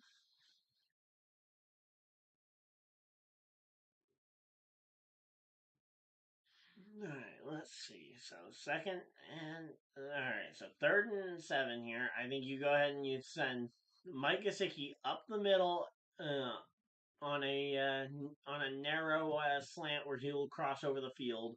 Send T. Higgins down the border of the field and Jamar Chase on the far side. Takes snap, drops back. Let's see. And oh no, Joe Burrow's just gonna take a sack, and that is good. Okay. Just kick the field goal. Don't try and go for it on 4th down. And oh, we got a fight. We got a fight breaking out between the Broncos and Bengals linemen here. The defensive linemen on the Broncos and the offensive linemen here for the Bengals are getting into a pushing and shoving match here. Again, so far, all the referees are just trying to keep them separated here. And there we go. Joe Burrow also stepping in to try and calm things down with his team here. And let's see if this flag is for any sort of if there is a flag on the unsportsmanlike stuff, that could potentially be. Oh, wait, illegal contact on the Broncos. Is that automatic first down? Yep, automatic first down. There we go. Broncos get an automatic or the Broncos defense just gave an automatic first down to the Bengals offense, and that you cannot be doing that within the red zone, giving them a fresh set of downs when you had them checked there. So here we go, 1st and goal for the Bengals from the 7-yard line here.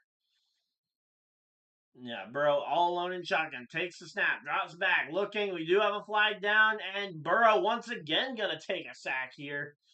But that flag, I'm curious what the flag is going to be for here on this one, as there's yet another flag. And honestly, the Broncos have been getting absolutely hammered with these penalties today.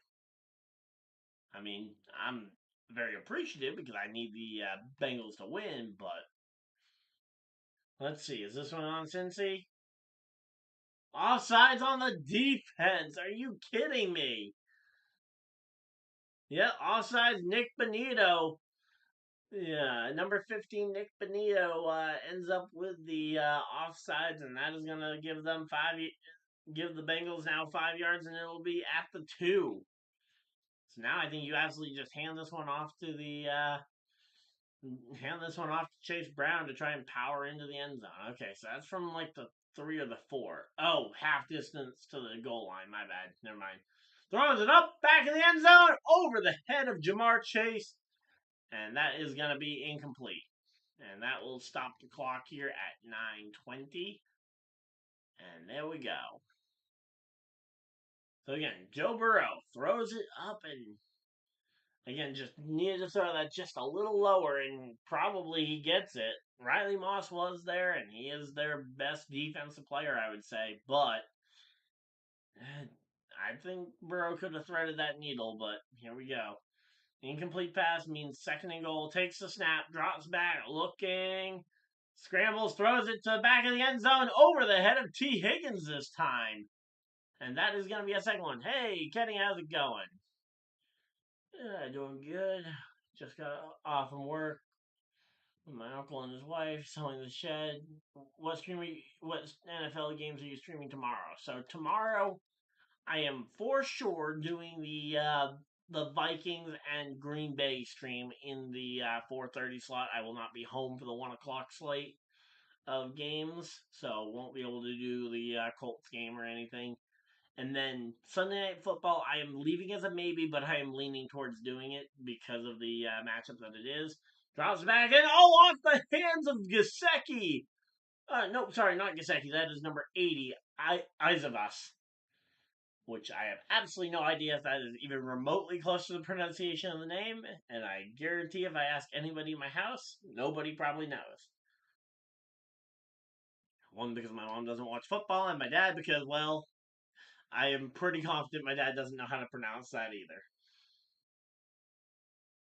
So here we go.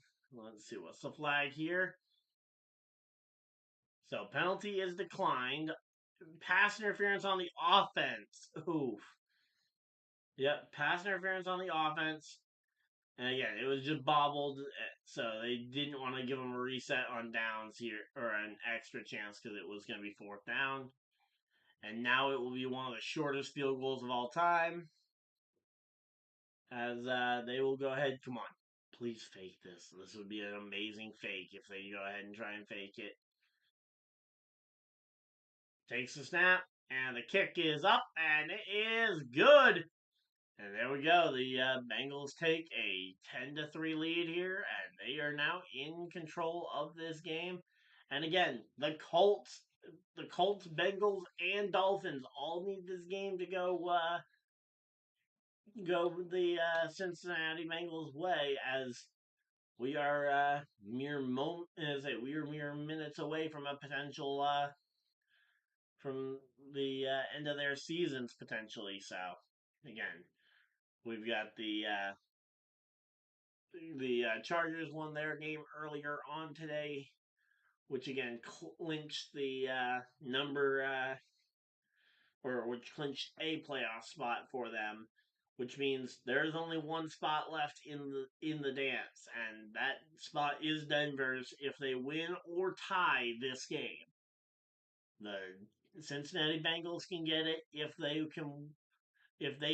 Bengals win out and the Broncos lose this game and next week's game to the Chiefs, the Bengals can get it. They just needed one loss for both the Colts and the Dolphins, I believe. Actually, let me go ahead and look at that exact situation. So let's go ahead and just hypothetical here. We're gonna say the Colts lose to the Giants. Okay, and if the Dolphins win out too. Okay, so they need the Dolphins to lose one game as well. So yeah, they need both the Dolphins and the Colts to lose one game each, in addition to the Broncos losing out. So Cincinnati has a long way to get in, but honestly, Cincinnati Buffalo in the first round of the NFL playoffs, that could be a really good matchup. I mean, legitimately, Cincinnati versus Buffalo. Can you name a more exciting matchup for a potential wild card round?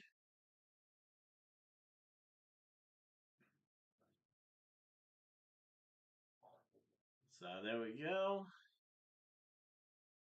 All right. So in this hypothetical situation, the AFC half of the bracket would be in the situation where the Bengals sneak in. It would be Kansas City at the 1 seed, Buffalo at the 2, facing playing host to the Cincinnati Bengals, Baltimore, who would be hosting Pittsburgh, and then the LA Chargers would be traveling to Houston to go play the Houston Texans. Yeah, in this hypothetical. So there we go. Hey, random, how's it going? All right, here we go, and the kick is up, and it will be Denver's ball when the ball lands. There we go, out of the back of the end zone, and the Broncos will take over possession at the 30-yard line.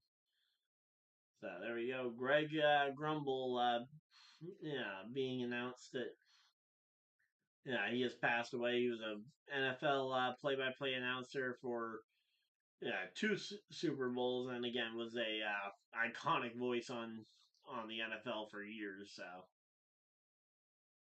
he will definitely be missed. And here we go, getting lined back up, and here we go. Broncos, bonix under center, takes the snap, hand off to Jaleel McLaughlin, runs it up the middle, gets about 3, maybe 4 yards on that one, and second down. All right, so there we go. So yeah, the biggest thing here is that the Bengals defense needs to hold. If the Bengals defense cannot hold, it doesn't really matter what they do to try and hang on to this one. So here we go. Let's see. Takes the snap. Hand off here. Number 23, Audric Estime, and he powers forward. And that's gonna be that's gonna be third and short, 3rd and inches. And let's see, what's it gonna be? All right, let's see. 3rd and 1. They're calling it 3rd and 1, not 3rd and inches like I originally said. So 3rd and 1. Let's see what they end up calling here. Takes the snap and they try a bonix QB sneak. And is it going to be good? I'm assuming it will be. And let's see. Yep, they are signaling first down. Yep, there we go. First down, Denver, and Denver's drive continues here. They get a chance to try and go ahead and prove themselves.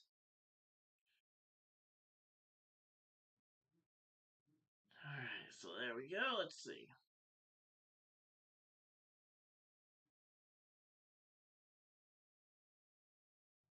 Takes a snap, fakes it. Oh no, he's just gonna hand it off to Jaleel McLaughlin, who breaks free to the 50. First down, Broncos. And there we go. That's the kind of energy that the Broncos need to be pulling off here to try and make this work. So far, though, they have not been able to go ahead and find much for running room here.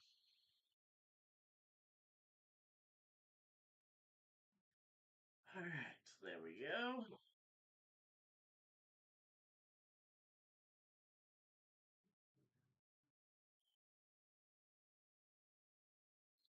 Big snap.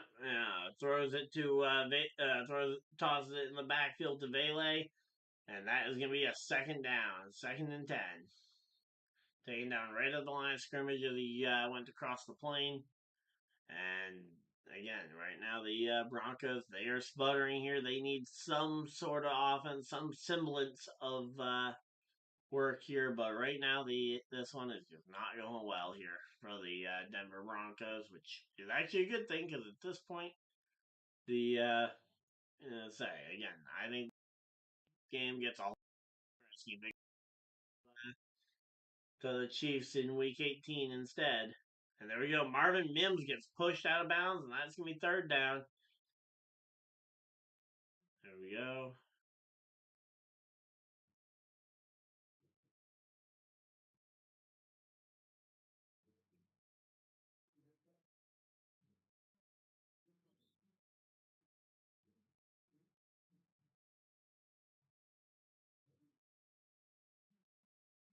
All right, so here we go. Lined up 3rd and 2. You got to get this 2 yards. Let's see. Takes the snap. Fakes the handoff. Marvin Mims, first down. Broncos, oh no, they fumble it. It fumbles and goes out of bounds, and that is going to be and 10 here for, I believe the Broncos will maintain possession fumble, because of the fumble here. But that fumble is going to give them like 6 yards if they go with the spot there. Okay, so there we go. Okay, so the ball is returned to the spot of the fumble. Okay, here we go. Throws it up. Fine. Oh, tries to fire to Cortland Sutton, and that is incomplete, and that is going to go ahead and stop the clock here. Yeah, 4:57 on the clock here. And man, they are going ahead and let's see. What do we got?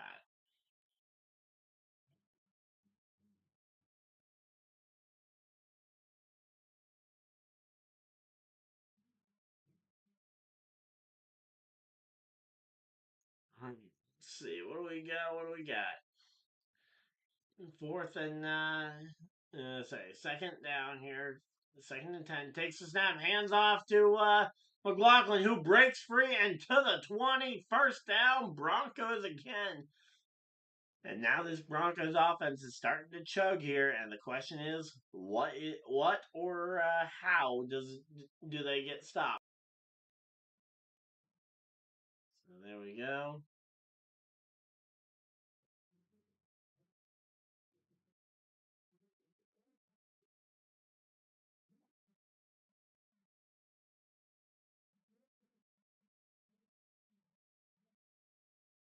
Takes the snap, handoff here to McLaughlin once again, and McLaughlin is just absolutely shredding this Bengals run defense to shreds here. As yeah, they are absolutely getting torn a new one here by the Bengals or by the Broncos. I mean, too many B names in the B teams here. Takes the snap and handoff up the middle, and that time they managed to stop it. Took them 3 first downs to figure out how to stop Jaleel McLaughlin. Well, I guess we'll see if they learned their lesson here.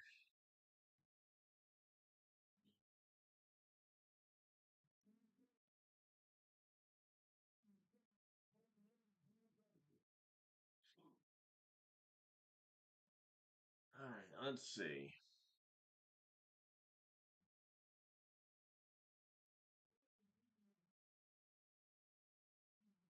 Second and goal. Takes the snap. Throws it up, and it is going to be in the end zone. Touchdown, Broncos. And we got ourselves a tie game here. Portland Sutton. Touchdown.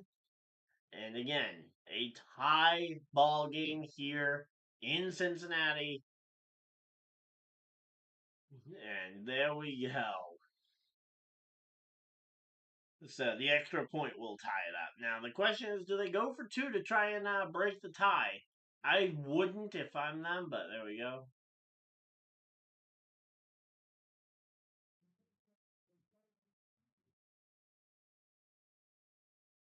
All right, and the kick is up. Kick is up, and that will officially tie the game.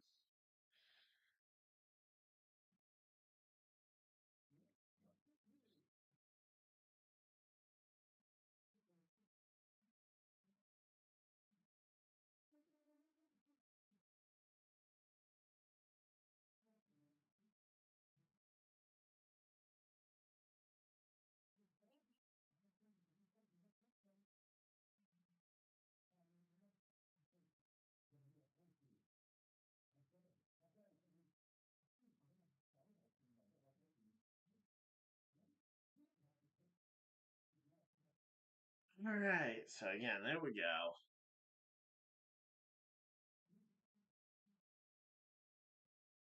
All right, well, we got some good action going here. Again, we're still waiting to see if the Bengals can answer back here.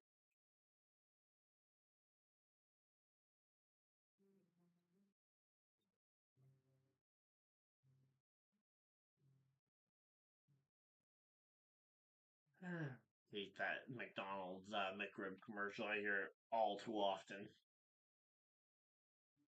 So there we go. That puts Cortland Sutton to 8.3 points on my bench, and T. Higgins, who I started, is at 12 points now on the day. So there we go. I have definitely made the right choice in T. Higgins over Cortland Sutton. And let's see, what do we got? All right. So again, we're just chilling out here. Hopefully, everybody's having a good time. I know I certainly am. And we are just chilling. Let's see.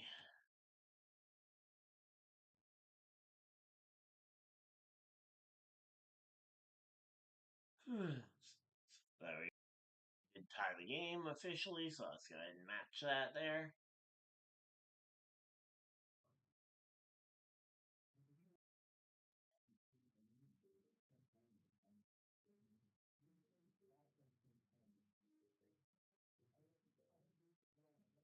Alright, let's go ahead and take a quick peek over at the other game that we've been following here, the Pop Tart Bowl. See how the University of Miami is doing in theirs. Alright, they're at commercial break, and ours is back. So it is 41-35 over in the Hurricanes game. Miami Hurricanes have the ball, so theoretically they can either run down the clock or try and score again to extend their lead, or both. They've got about 9 minutes, 40 seconds left in the game. But again, we are back from commercial break, and we've got ourselves a 10-10 tie game here in the pro game. Kick is up, and it is to the Bengals, to the 20, to the 25, 30, 35, and taken out of bounds. But there we go. Special teamer, and that is going to be a 6-second runoff on the clock. And that is where they will take over play. So they managed to gain yardage there. That was a good one.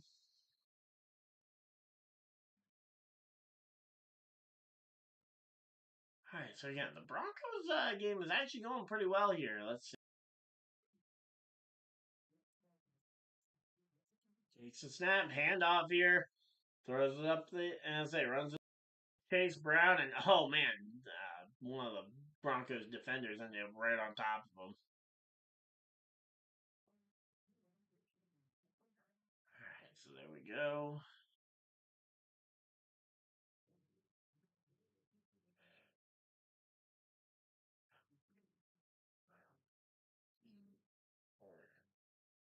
All right, so there we go.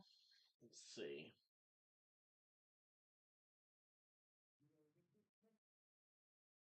Takes a snap, drops back, looking, throws it up, finds Gasecki first down, and ooh, that was a rough hit to the head there that he just took.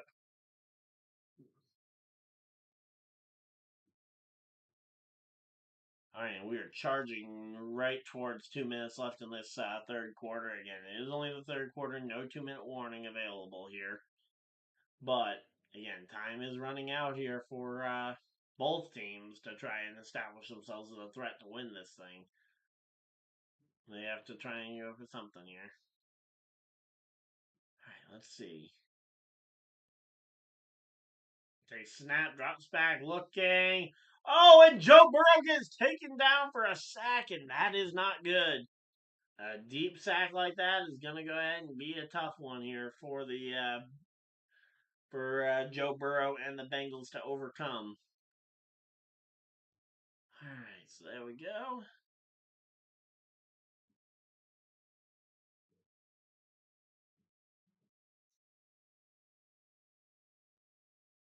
All right, so again, we are just chilling out here. Hopefully, everybody's having a good time. So, 1 minute, 8 seconds on the clock here. Waiting to see what the Bengals come up with here. And oh, we got a timeout being called. We have to have something. Yep, there we go. Second timeout here for the Bengals. So they've already used now 2 of their timeouts. Hopefully they don't end up trailing late in this game. Because that is now 2 Bengals timeouts that have been used.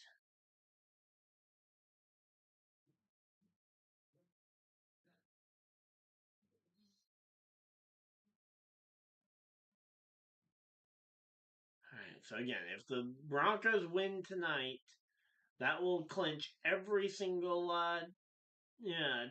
all 7 teams that are in the playoffs on the AFC side of things. And again, depending on who wins the game tonight, the Rams could potentially seal their playoff spot as well. And there we go, third down for the for Cincinnati. And let's see, what do we got? 3rd and 8. 3rd down and 8 here for Cincinnati as they continue to try and make this one work. 30 seconds left. Alright, so here we go. Burrow in shotgun, all alone in shotgun here. Takes the snap, drops back, looking. Oh, one of the Broncos defenders breaks through really quick. Oh, we got a flag down, but to the 20, to the 15, 10. Touchdown, Bengals, but there is a flag down. What is the flag? And if this, I'm going to say, if this is going to be, yep, there we go. Is that going to be false start? And yep, he looks dejected here. Let's see, what's it going to be?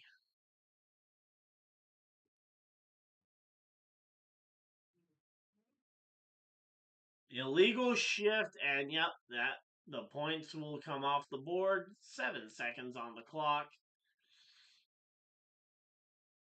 Alright, yep, there we go, the shift, and yep, there we go. I thought it might have been holding with how long he spent in the pocket there. I was thinking, okay, maybe holding I could see being the call.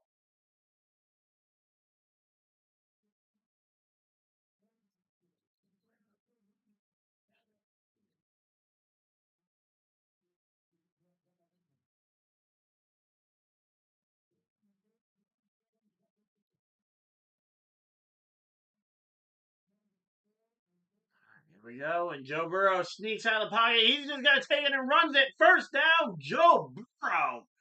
There we go. There's the wheels that we've been seeing, that we've been wanting to see from Joe Burrow. And that is going to bring us to the end of the third quarter. We're going to go ahead and run a quick commercial break, and we will be right back with the fourth quarter of action. So don't go anywhere, guys. Again, third quarter is done. And here we go. We've got ourselves a very action-packed fourth quarter ahead. And again, the Denver Broncos versus the Cincinnati Bengals. They are trying to make this one happen. So we're going to quickly go ahead and take a quick peek over at the college game. Again, a commercial? Come on. Let's try and get off the same sync here so that we can have one commercial break and one back from commercial break at the same time.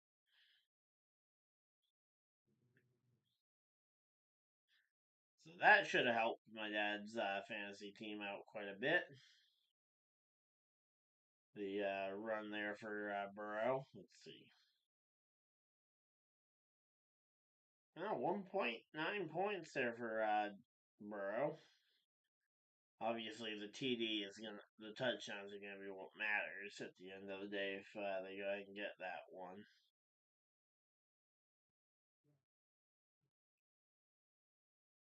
Now, if Burrow can get a second touchdown like he just would have had a moment ago.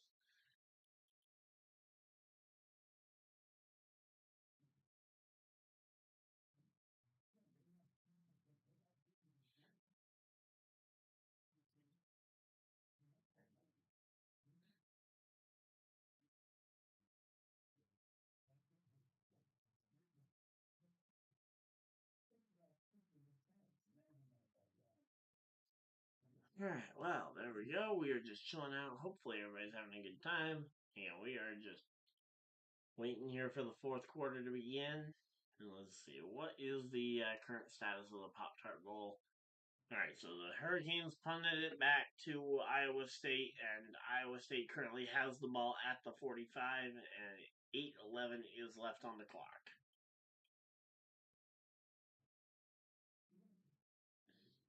Alright, so yeah, that game though is that game's a real live wire there between those two. 41 to 41-38. It's a very close one, and yeah, there we go. Alright, let's see.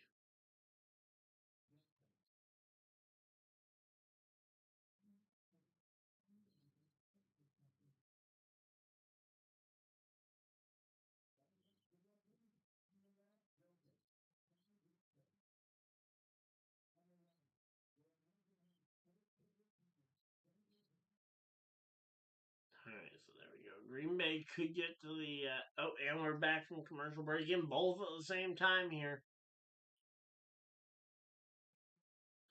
Alright, so here we go. Takes a snap, throws it up to the side, and finds Jamar Chase to the 30. There we go. And again, Iowa State is looking pretty impressive here over in the other game. But yeah, so theoretically, Green Bay, I think as high as they could get would possibly be would be the 5 seed. I think if there's no shot they get to, there's no way they get to the 4 or to the 1 seed. And here we go. Oh, Joe Burrow gets dropped for a sack, and there we go. That is quick play there from them, and I forgot to reset the timer.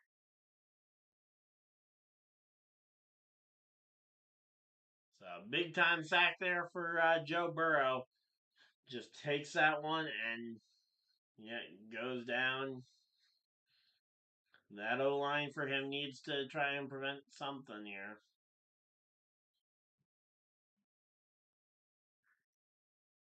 All right, here we go. Let's see.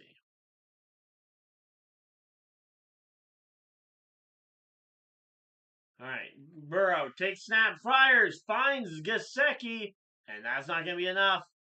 That's going to be 4th down, and now they've got a decision to make. Do they try and convert a 4th down here?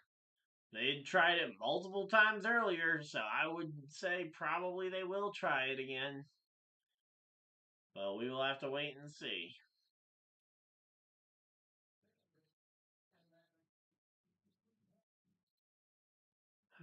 So here we go. 4th and 2 here for the Cincinnati Bengals.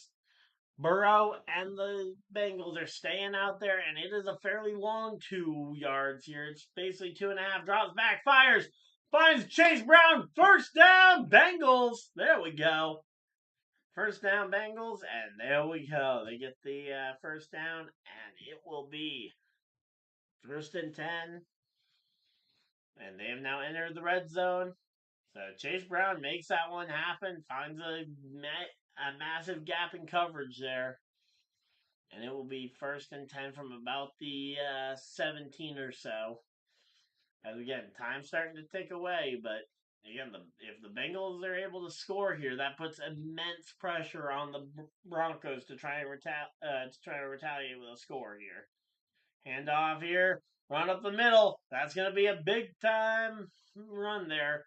Chase Brown gets about halfway. It's going to be 2nd down and 5, I believe. 2nd and 5 is the mark. Nope, 2nd and 6. 2nd and 6. A little bit further to go.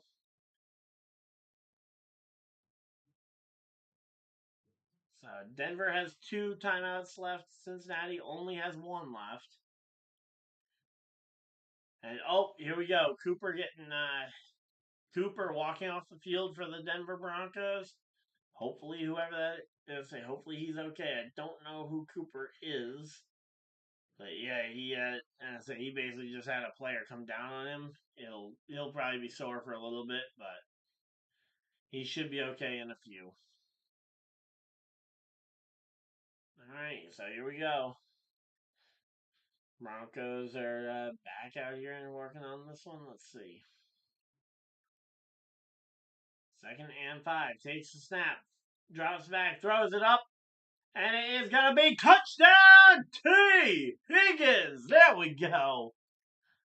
Touchdown T. Higgins. And that is going to be a 16-10 football game. There we go. So we got we got T. Higgins touchdown. That's going to help my fantasy day.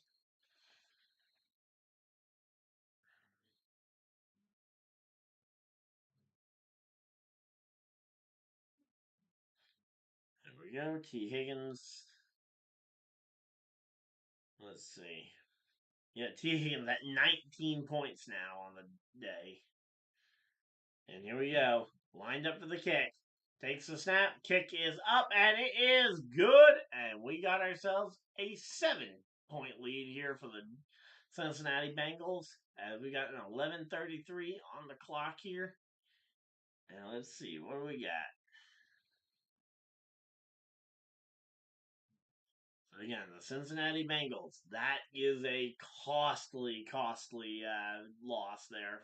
Or yeah, that's going to be a costly points for sorry, not Cincinnati, but the Denver Broncos to have given up. Denver is definitely going to miss this one. Is going to want this drive back because they had a really good shot.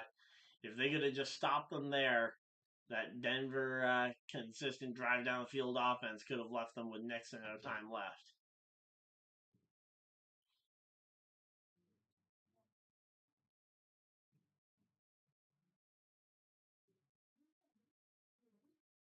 All right, so there we go.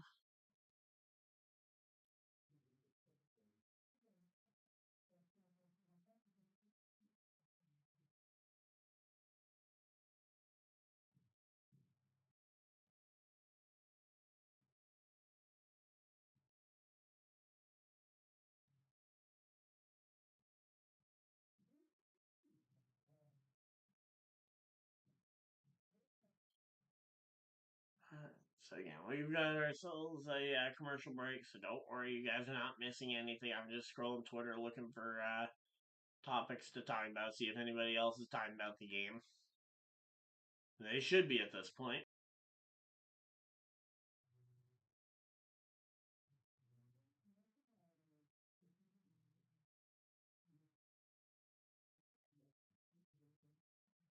let's see. Let's think of Iloa is oh, actually, yeah, this is something I want to talk about. But yeah, Tua is questionable to play and it's doubtful. It looks like so. Again, could be a sign of something to come. Adam Vinatieri, though, one of the finalists for the class of 2025 for the NFL Pro Football Hall of Fame. And let's see. So we've got a couple of people I don't know. We've got but the highlights of the class. You got Adam Vinatieri, you've got Eli Manning, you've got Antonio Gates. Those are kind of the biggest three that I see right off the top of my head. Charles Woodson as well. I could definitely see if that's Reggie Wayne. I could definitely understand potentially him being another Hall of Famer. Question is who? I think Gates should definitely be in. I'd make Manning wait a year, but that's me. I definitely think that he's not as talented as his brother. Here we go. Kick is up and it is going to be returned, but gets stopped short. And that is a big time special teams play there for the Bengals as they go ahead and make this one work. Get the stop, and there we go. All right, let's see. Where are we at on the subscriber count? We were 22 subscribers away from the. Yep, we're still 22 subscribers away from the big 2,800 mark for the end of the year. That would be amazing again. If we could hit 2,800 by the end of the year, that would be amazing. And here we go. Let's see. 1st and 10. Let's see. 1st and 10. Takes the snap. Handoff here to Julian McLaughlin, and he manages to gain like 5-6 yards there, and that is going to be 2nd down.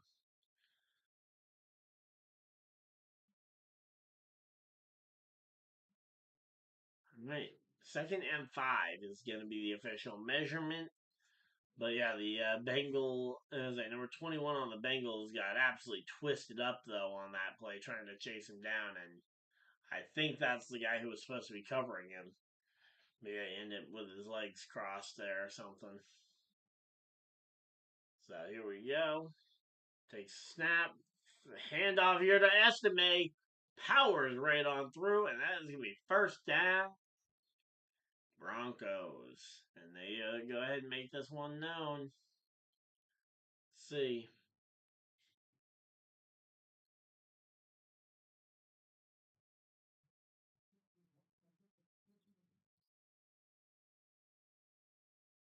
Alright, so yeah, there we go. We are making some work here. Let's see.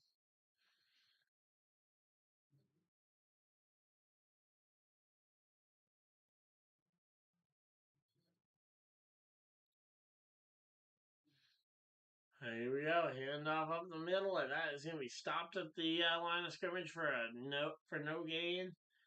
And right now, we got ourselves a very tight matchup here.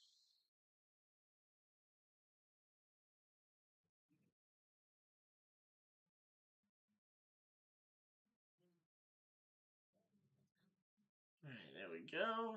Let's see.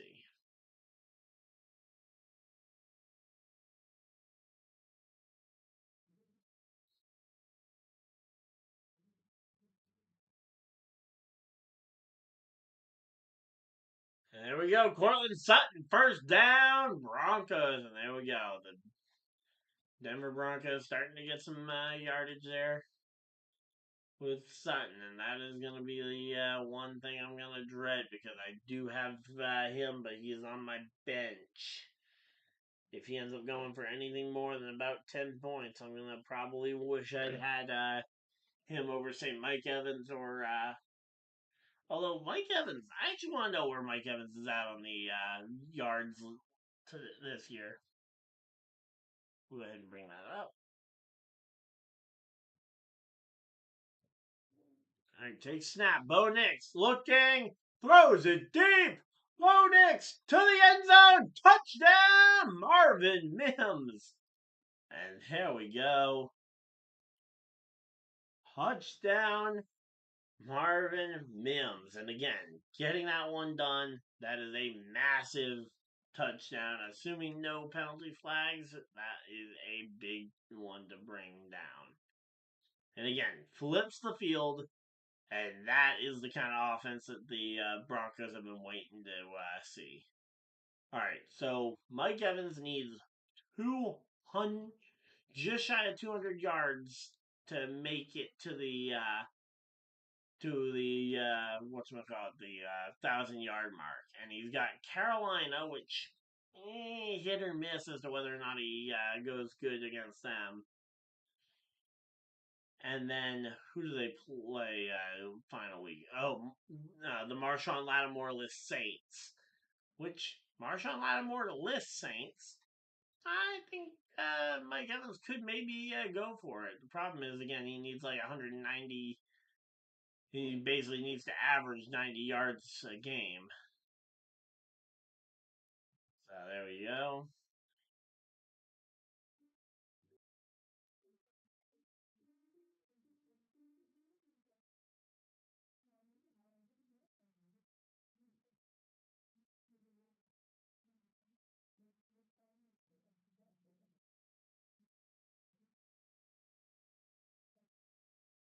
Let's see, what do we got?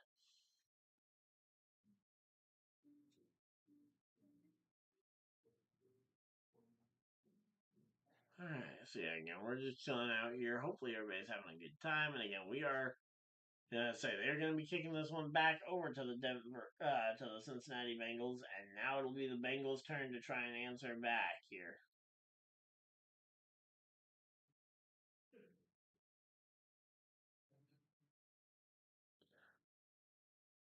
Hmm.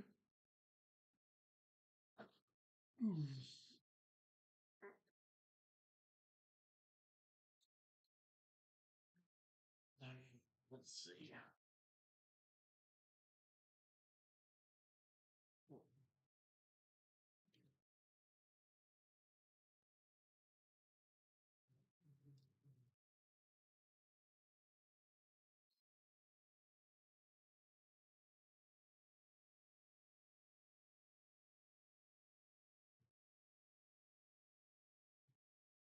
Alright, let's see.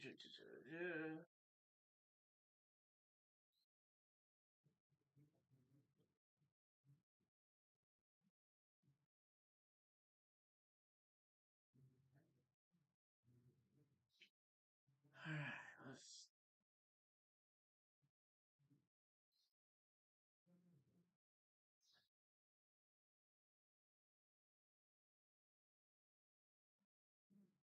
Alright, so again, we're just chilling out here. Hopefully, everybody's having a good time.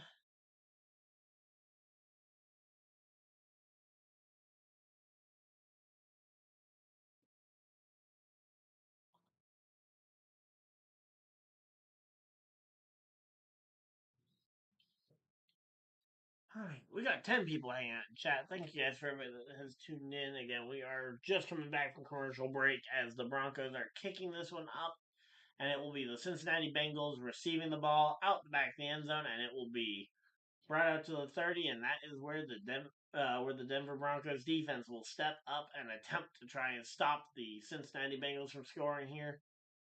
And again, these are going to be some big ones here. Alright, so here we go. Let's see.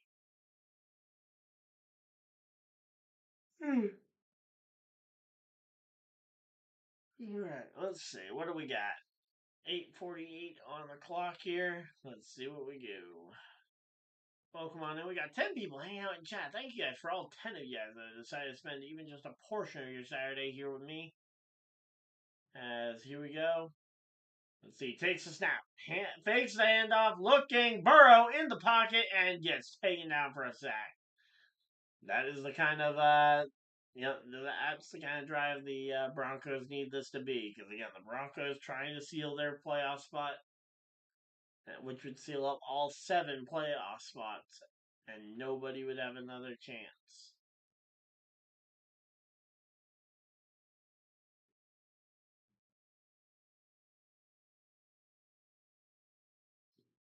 Let's see. What do we got? We're just chilling out here. Hopefully, everybody's having a good time. Second and 14 here for the Bengals as they absolutely need something to go right here. Throws it up, finds Jamar Chase for some yards, but that is not a lot of yards there. Kind of wanted to see a little bit more from them there. All right, here we go. 3rd and 9. They got to go 9 yards here. Joe Burrow.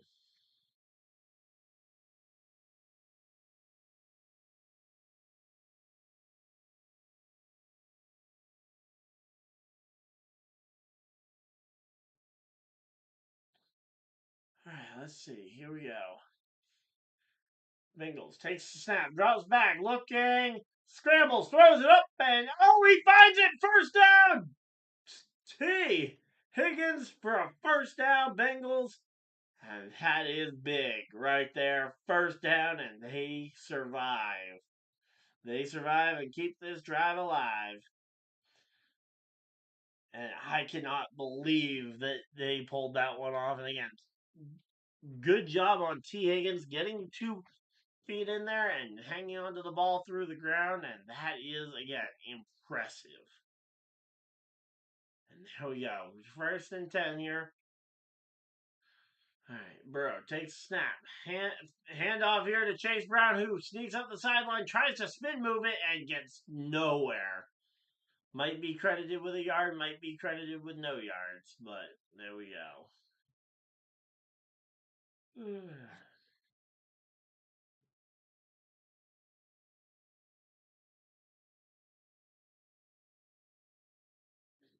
Alright, let's see. Yeah, time's starting to tick away here. The Bengals want to use up as much of it as they can because they don't want to leave enough time for the Broncos to really answer here. And I say, since he can eat up the entire rest of the clock within this drive.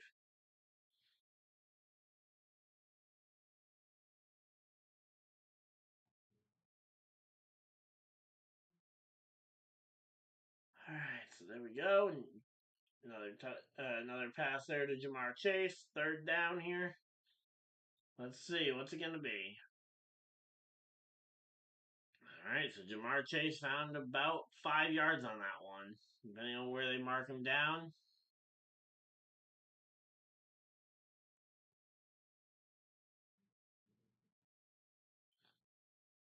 Alright, let's see. Jamar Chase here, 3rd and 4. So 3rd down, 4 yards to go here. They got to get 4 yards on this one. 3rd down, let's see. Takes a snap, drops back, looking, fires it up. T. Higgins, first down. No, T. Higgins fumbles and the Broncos fall on it. No. No, no, no, no, no, no, no, no, no. The Broncos might have just gotten what they needed here. Let's see. All right. The sideline judge is saying incomplete. I don't know. I think that's completed, and I think that's a fumble. And then the Broncos end up falling on the ball.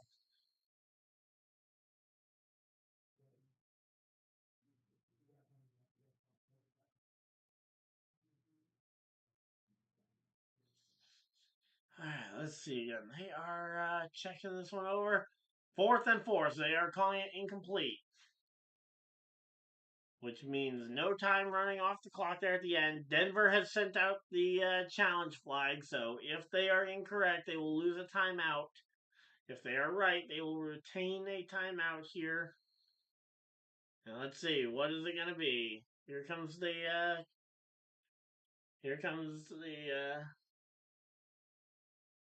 ruling here.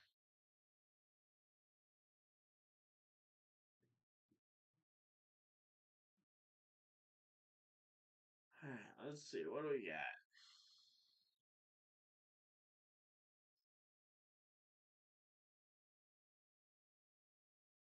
Alright, so again, we're at commercial break. Hopefully everybody's having a good time. And again, we are going to have to wait until after the commercial break to know what on earth happened on that play. But yeah, there we go.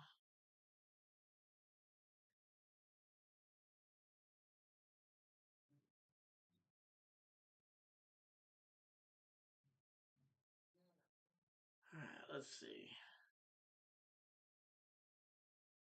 here. Hopefully everybody's having a good time. If you guys are, of course, hit the like button and subscribe if you guys are new so you guys don't miss any future videos or live streams.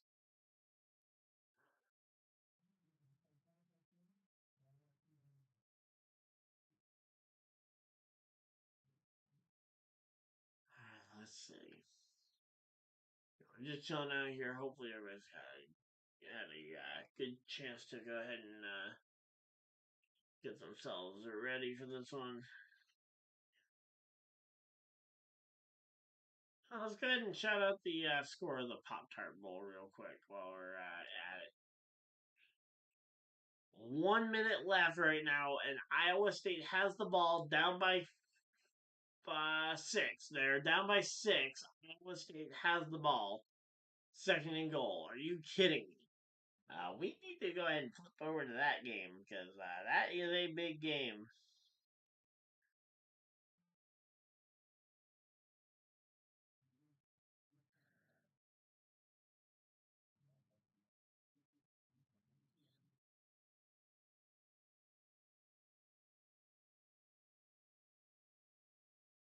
Alright, so yeah, we're just chilling out here. Let's see.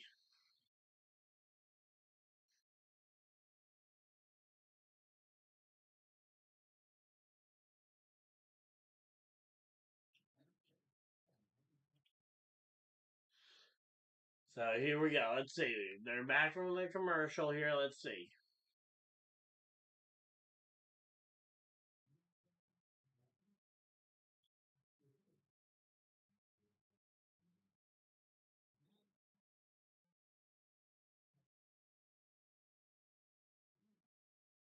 All right, and the call is overturned, and it is bonix and the Denver Broncos are going to get the ball.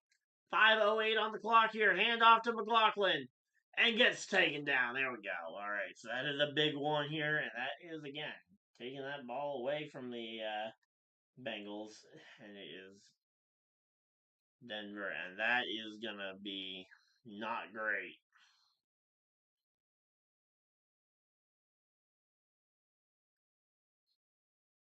So yeah, so the overturned penalty here, and again, all the Broncos need to do to clinch their playoff spot is to win one game of these last two. There you go, takes the snap, drops back, throws it, finds 82 Troutman for a 4 or 5 yard gain, and there we go. Where are they at on the field? I believe they are at the 40-yard line. Yep, they're lining up at the 40-yard line here, 3rd and 4. So, yep, it looks like they are. Nope, sorry. Troutman was taken down at the 45-yard line. They're their own. They have not crossed the 50 though. So here we go. I do need to take a minute off this clock because I forgot to start it back up when they had officially overturned the call a moment ago. All right, here we go. 3rd and 4 here from the 46-yard line here. Takes the snap, drops back, looking. Bonix looking for anything he can do, and he's going to take it and run it himself. 1st down. I think that's going to be 1st down Broncos. And let's see. I believe it is going to be 1st down. Let's see. They are called. All right, they have stopped the clock because he did run out of bounds. And let's see. He tried to superhero it, and yep, he gets it. 1st down. 1st down Broncos.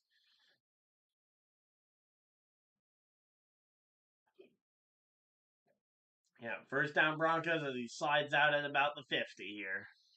So there we go. And now at the 49, at the Bengals 49 here.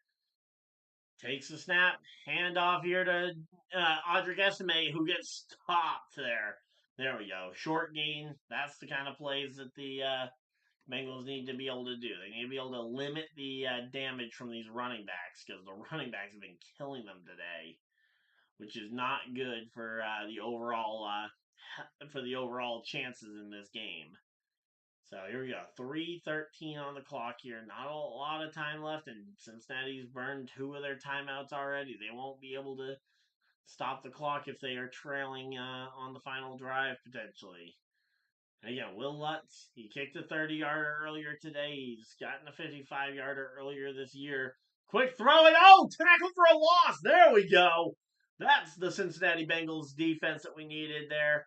And that is going to be. We got a flag. Oh, come on. No. Please don't be on. Please don't be on Cincinnati here. Come on. Let's see. What's it going to be? Ineligible man downfield on the offense. And the penalty is declined. Third down. So there we go. They say the penalty was not. So the penalty was not bigger than the loss of the down. And 3rd and 15 here for the Broncos. Nope. Did not mean to reset the clock. My bad. Give me a moment, guys, and we will have the clock fixed. Hit the wrong button. I was trying to add a couple seconds onto it. All right, here we go. Broncos are lined up here. Bonix in shotgun.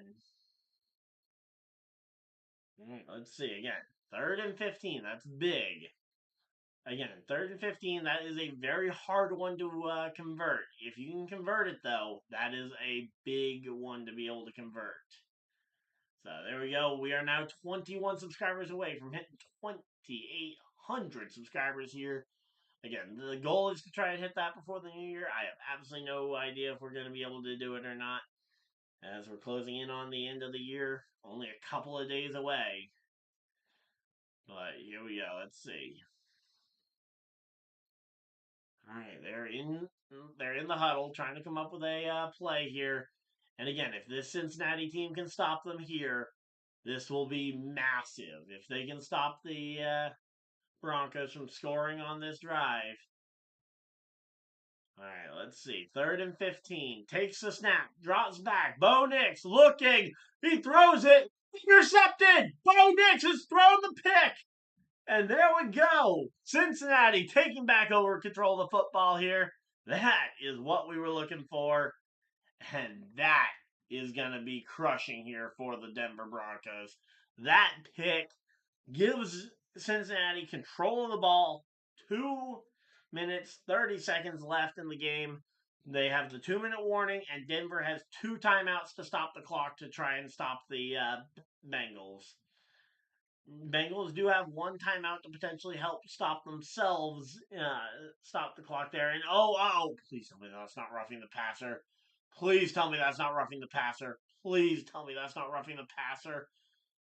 Say number 58 got a slap on Bo Nix's head. No, here we go. Okay, good. 1st and goal for the Bengals. Let me go ahead and move the ball over real quick. Takes the snap, drops back, looking. Burrow finds Jamar Chase to the 30, to the 25, 20. Down at the 21-yard line here, just shy of the 20. And that, again, is massive. I mean, there is no understatement there. That what we just saw there, Jamar Chase being able to flip the field and now could potentially go ahead and get the touchdown to go ahead and put them up by 7. That would be massive. All right, so here we go. 2-minute warning. So that is going to stop the clock at 2 minutes even here. Cincinnati has the ball right at about the 21-yard line here. I'm going to go ahead and throw a quick commercial break in, and we will be right back. But, yeah, that is a massive moment there for the Bengals. Real quick, I'm going to go ahead and check my fantasy lineup as well, see where we're at. So, T. Higgins, 20 points. If T. Higgins catches the 3rd touchdown on the day, I will be ecstatic. Let's see. That yardage should have been good for my dad. Let's see his fantasy lineup. Oh, 63% chance of winning. Yep.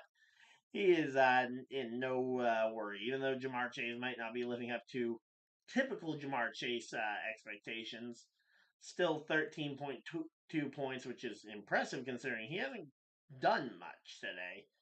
I mean, he's gotten good yardage, but let's see. So he's gotten 92 yards.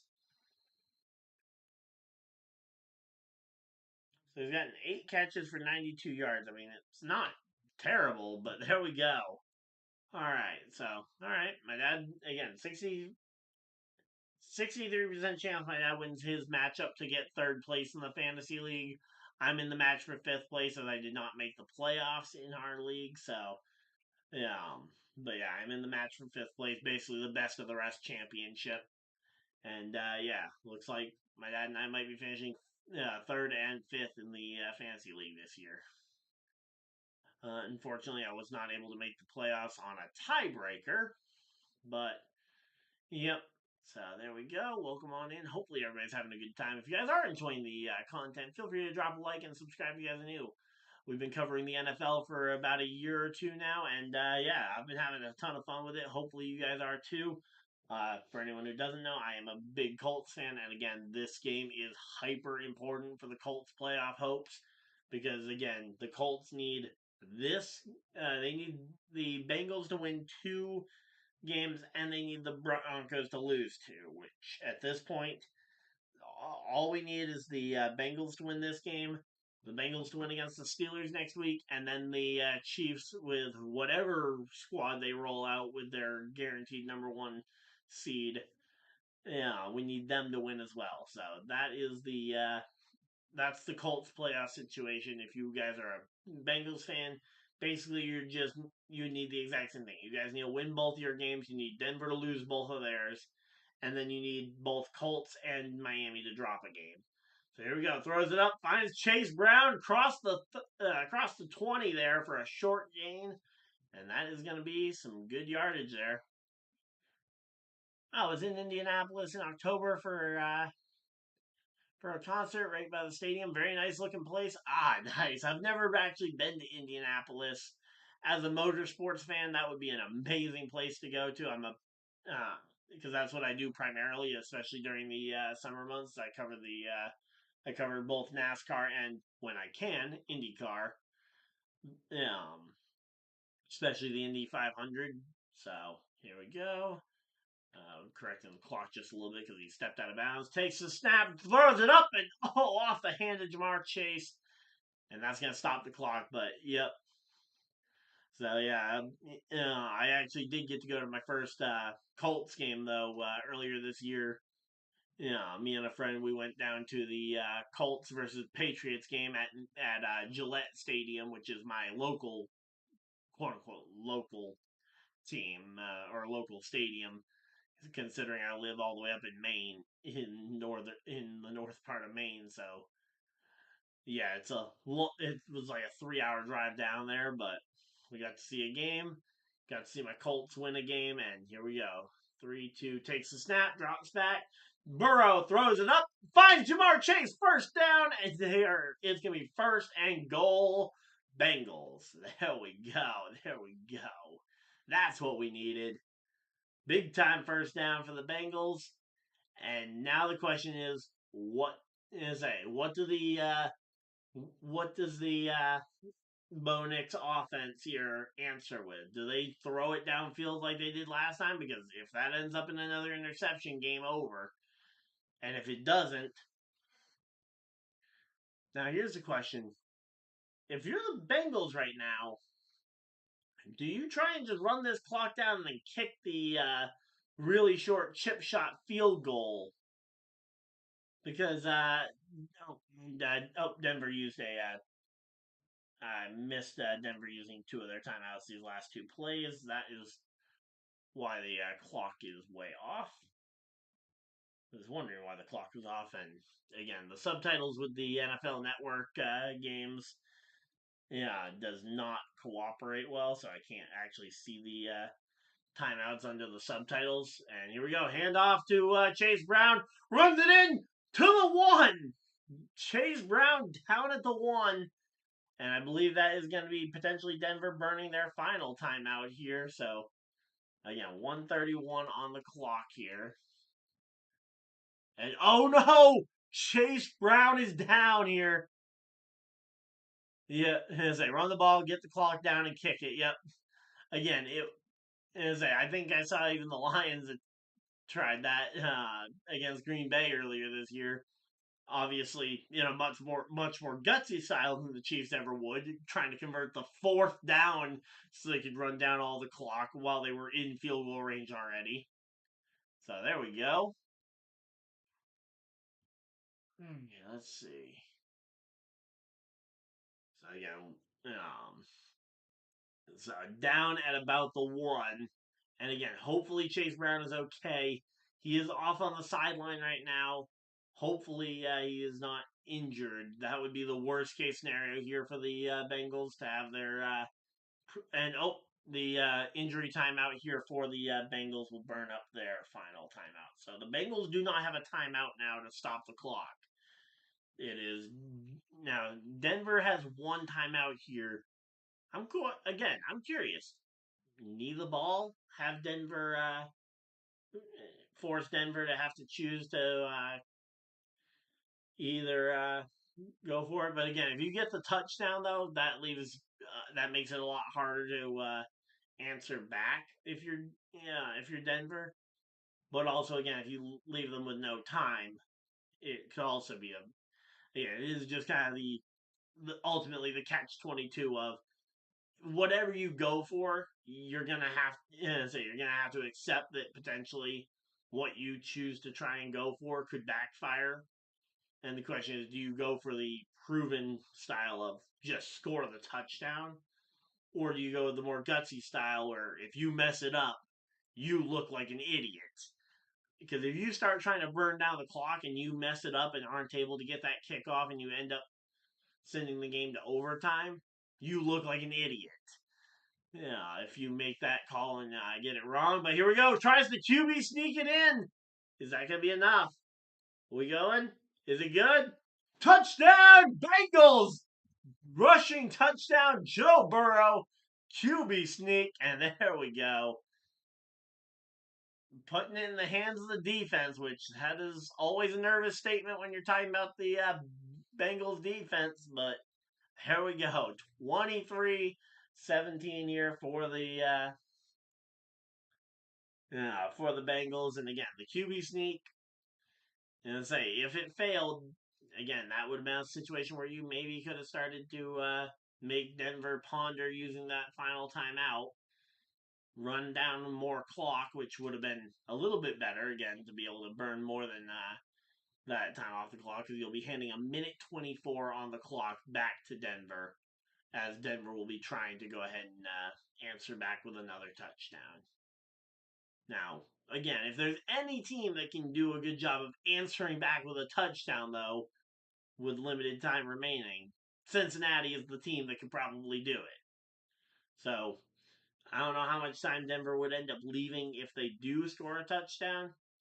But again, Cincinnati is the team that could probably do it the best. And there we go. The extra point is good, and that is officially a 7-point lead as they go 24-17 on the board here for the Cincinnati Bengals. All right, so there we go. Welcome on in. Hopefully everybody's having a good time. Let's see. All right, so there we go. Let's see. Again, and now we are 20 subscribers away from hitting 2,800. Let's go. If we hit that by the end of the year, I will be stoked. Again, I will be streaming at least one game tomorrow, possibly two, between the Vikings game at 4:30 and then Sunday Night Football. Penix versus Jaden Daniels is a very exciting game. I'm certainly considering it. Now, let's see.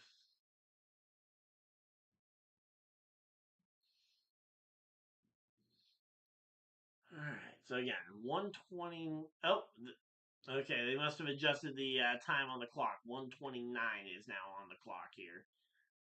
So there we go. So again, 129 is being given to Denver. The kick will be up. You want to kick this one short. Try and force them to return it. Yeah, see if you can burn time on the return game. Or even maybe make them fumble on the return. But here we go. The kick is up, and it is going to be... Nope, straight out the back of the end zone. And that is going to be brought out to the 30, and that is where this last-ditch drive here for the Denver Broncos will be taking place here. All right, let's see. Are we going to see the hero drive here from Bo Nix? Or are we going to see another one of Bo's picks? So here we go. Let's see. Again, Burrow and the Bengals. This defense, has been questionable all year long. And now this is the time. You have to put up or shut up here.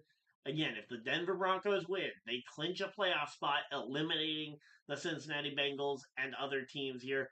Bo Nix takes the snap. He's scrambling around. He's looking. He's going to take it and run it. Gets about 9 yards on that one. So there we go. And he gets out of bounds, and that will stop the clock. And there we go.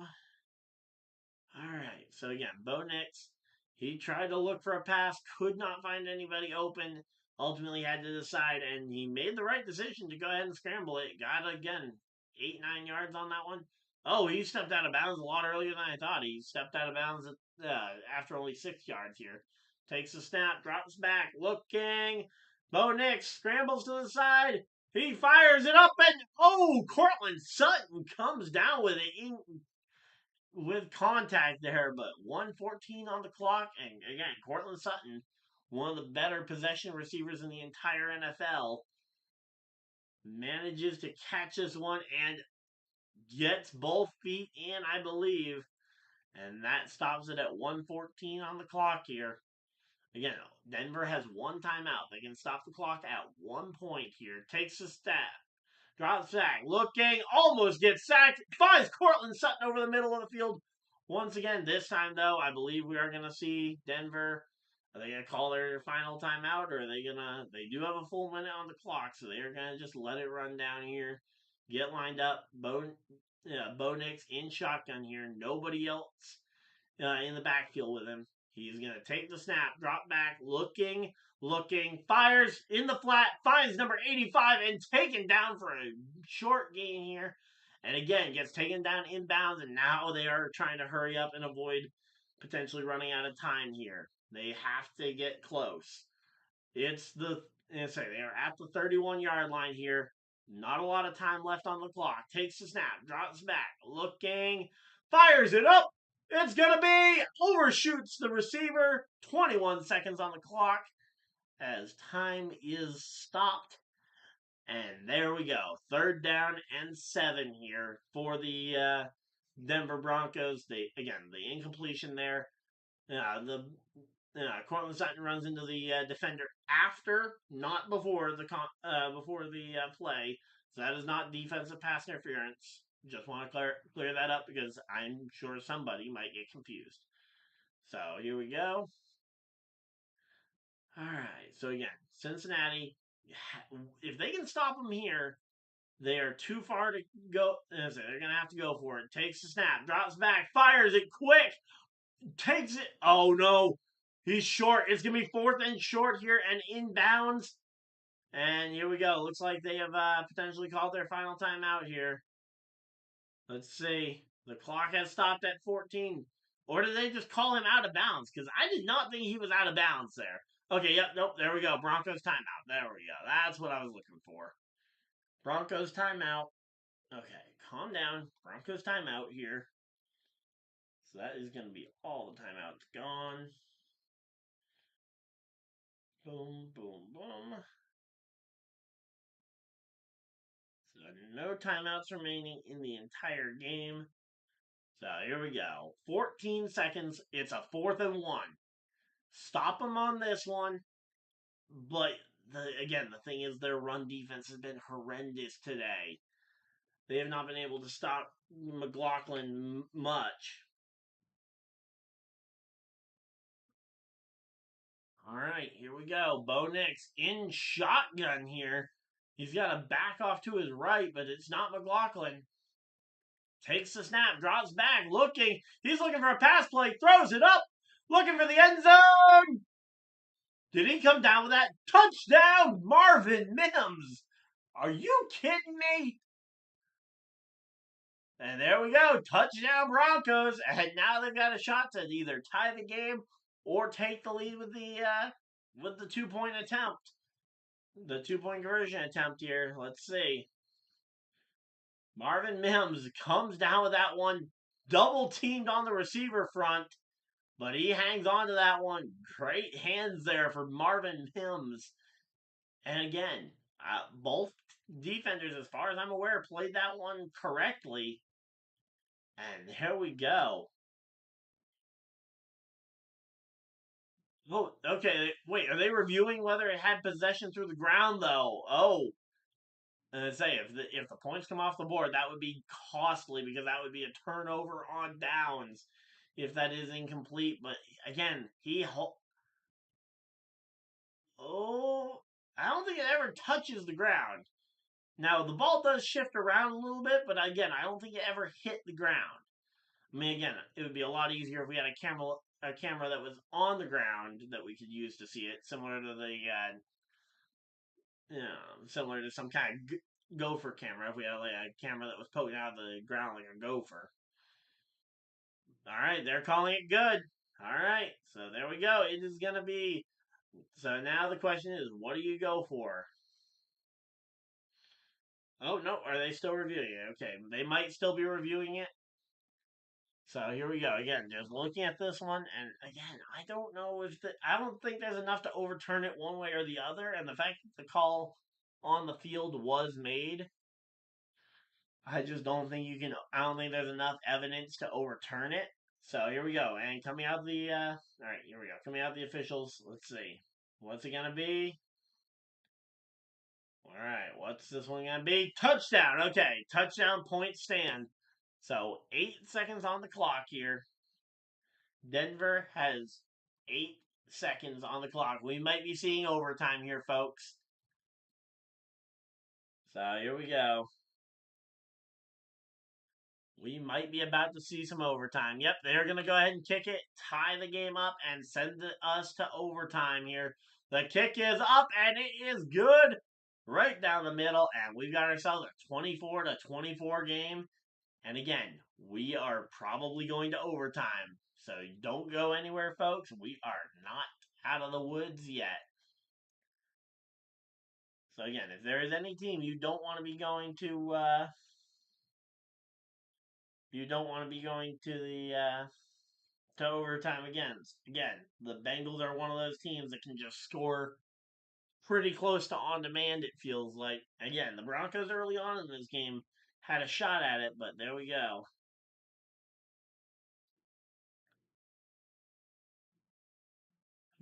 So there we go. The kick went good, and again, 8 seconds on the clock. Cincinnati and Joe Burrow have a shot to go ahead and just throw a complete deep bomb. Throw 2, 3 receivers as far downfield as humanly possible, and then just chuck it up there. Now, again, it might not work, but again, you're going to overtime as is. Of course, here we go. The question is, does Will Lutz kick it short here intentionally to try and force them to return the ball, which would in turn run some time off the clock here. Kick is up, and it will be in the back of the end zone, and they will not return it. They will take it the knee, and now we've got 70 yards and 8 seconds to try and figure out what they want to do here. So again, the question is how far downfield do you go with Burrow? And again, I think that is going to be dictated by the defenders. I think you go ahead and you send one guy way deep as far as you humanly think Burrow can throw. And nope, they're going to knee it and go to overtime. All right, so they are going to go ahead and knee the ball, and we are heading to overtime. So, all right, here we go. Time is ticking down. 3, 2, 1, overtime. And here we go. All right, so let's go ahead and get the timeouts put back up because both teams will receive 2 timeouts here in overtime. Let's go ahead and get the quarter flipped on over, and let's see. There we go. Overtime. I I gotta say, I love overtime. We're going into overtime here. I wanted to see this game potentially end for the Bengals on that last drive, but hey, all right, here we go. Coin toss. This is gonna be the important one. If you win the coin toss, you get to go first, and a touchdown ends the game. If you win the coin toss, you have got to make a stop, and then it will be essentially sudden death. All right, so again, here we go. End of regulation. They're going through and explaining all of this to the teams. Flip is made. And it's the Bengals win the coin toss. The Bengals will receive to start overtime. And we have got ourselves the Cincinnati Bengals. Will go ahead and receive the ball, and they will have a shot to go ahead and get the touchdown to win the game. If they can get a touchdown on this drive in overtime, it will be that will go to that will send us to overtime, and that will potentially give them a win. Now, if they get stuck and limited to a field goal, that's where the Denver Broncos will get a chance to answer with either a touchdown of their own to win it or a field goal to send them to a third sudden death drive. So there we go. Again, we got 25 votes on the stream. I can't believe how many people we've had popping in here throughout this thing. Again, thank you guys to everybody who's spent even just a portion of your Saturday here with me. As I am just some guy who rambles on the internet about different sports related things. And again, none of this would be possible without all you guys. So, again, sincerely, thank you. And again, we are 20 subscribers away from 2,800 subscribers here on YouTube.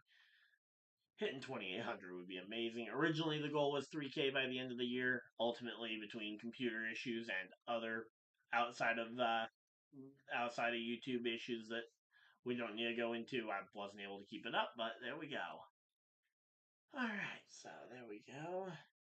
Gonna just go ahead and check the fantasy team yet again. Also, gonna go ahead and reset to get the clock back up there. Alright, so again, 28 points for Burrow. Oof, wow. Again, Burrow having one of those beasts of a day. Meanwhile, I am sitting at 20 points, 20.7 for T. Higgins. And again, we're going into overtime. T. Higgins could very easily go ahead and get some extra points here in overtime. Especially if he catches the touchdown, he will be an absolute legend here as we are going into overtime. There we go. Alright, so actually, you know what? Let's see if I can add overtime to the title. I don't know if I had enough. I knew I left the character thing short. Let's see if I can go ahead and throw overtime in the title real quick.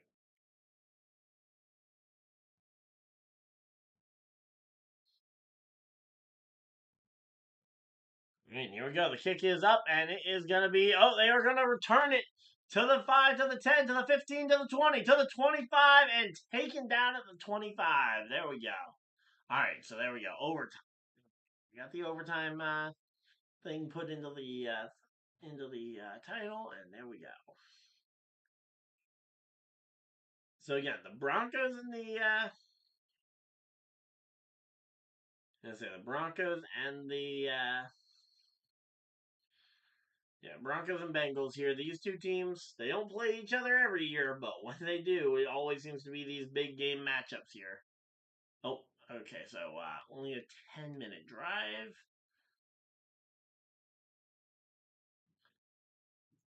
All right, here we go. Throws it up, finds a receiver, and who is that? Number 80. The guy I cannot for the life of me pronounce the name of.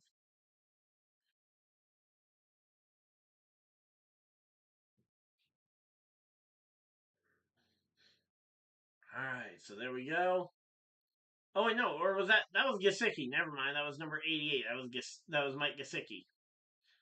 All right, so again, Chase Brown currently out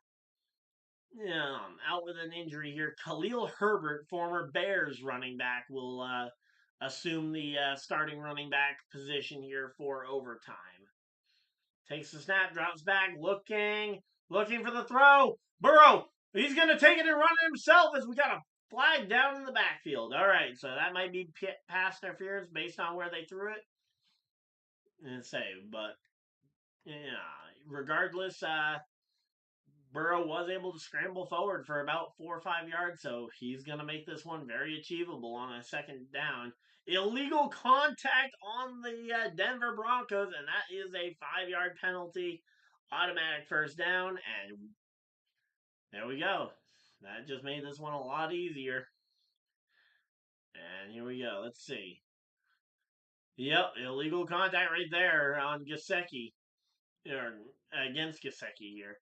So again, touchdown wins the game here. Takes the snap, Hand off to Khalil Herbert. Just going to try and get some yardage here out of him. And he fights forward for about 4 yards. Not bad. Again, he's a relief player here in a big overtime matchup. Again, you can't, as I say, it gets 3 yards officially on the measurement. 2nd and 7 is the call. And I am so excited for this one. We are closing in on the end of this game. And let's see, what is it going to be? Again, Chase Brown on the sideline with what sounds like an ankle injury. Curious as to if he'll end up coming back in the game or not. We don't know yet. Takes the snap, drops back. Burrow, and Burrow takes a sack there, and that is massive here for the Broncos defense. They are able to bring this sack out, and that is going to be Joe Burrow and the Bengals taking that sack, and that is going to be a loss of a ton of yards. Going to be a loss of about 5, maybe 6 yards. We'll have to see where the math ends up lining up as to where they exactly stopped. But, yep, there we go. Welcome on in. We got 9 people hanging out in chat. Thank you guys for all 9 of you guys that are hanging out here. And let's see. Takes a snap, drops back, looking. Burrow, very stationary in the pocket. He's going to have to take it and run, and down again, and 4th down for the Bengals. And the Broncos defense comes alive, and they are able to stop them. And now we'll see the Bengals punting unit for possibly only one of a very short few amount of times. Have we even seen the Bengals? I'm trying to think if we've even seen the Bengals punt yet tonight. I mean, this should definitely be a punt situation. You're 4th and a lot of yards. But problem is, there's the punt team. So there we go. The punt is up, and it is going to be fair caught at the 10. So fair caught by Marvin Mims at the 10. And that is going to stop the clock right there. Move the ball over, and we got our... And we have ourselves a game going on.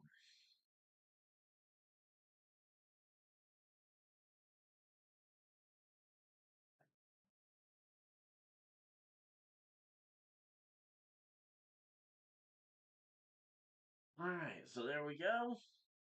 Again, 6:43 on the clock here. bonix, all they need to do, next score wins. All they need to do is get in field goal range. And again, reminder, 55 yards is the longest that we've seen for a big stop there by the Bengals defense. There we go. They stopped McLaughlin there. One of the very few times they've been able to do that tonight.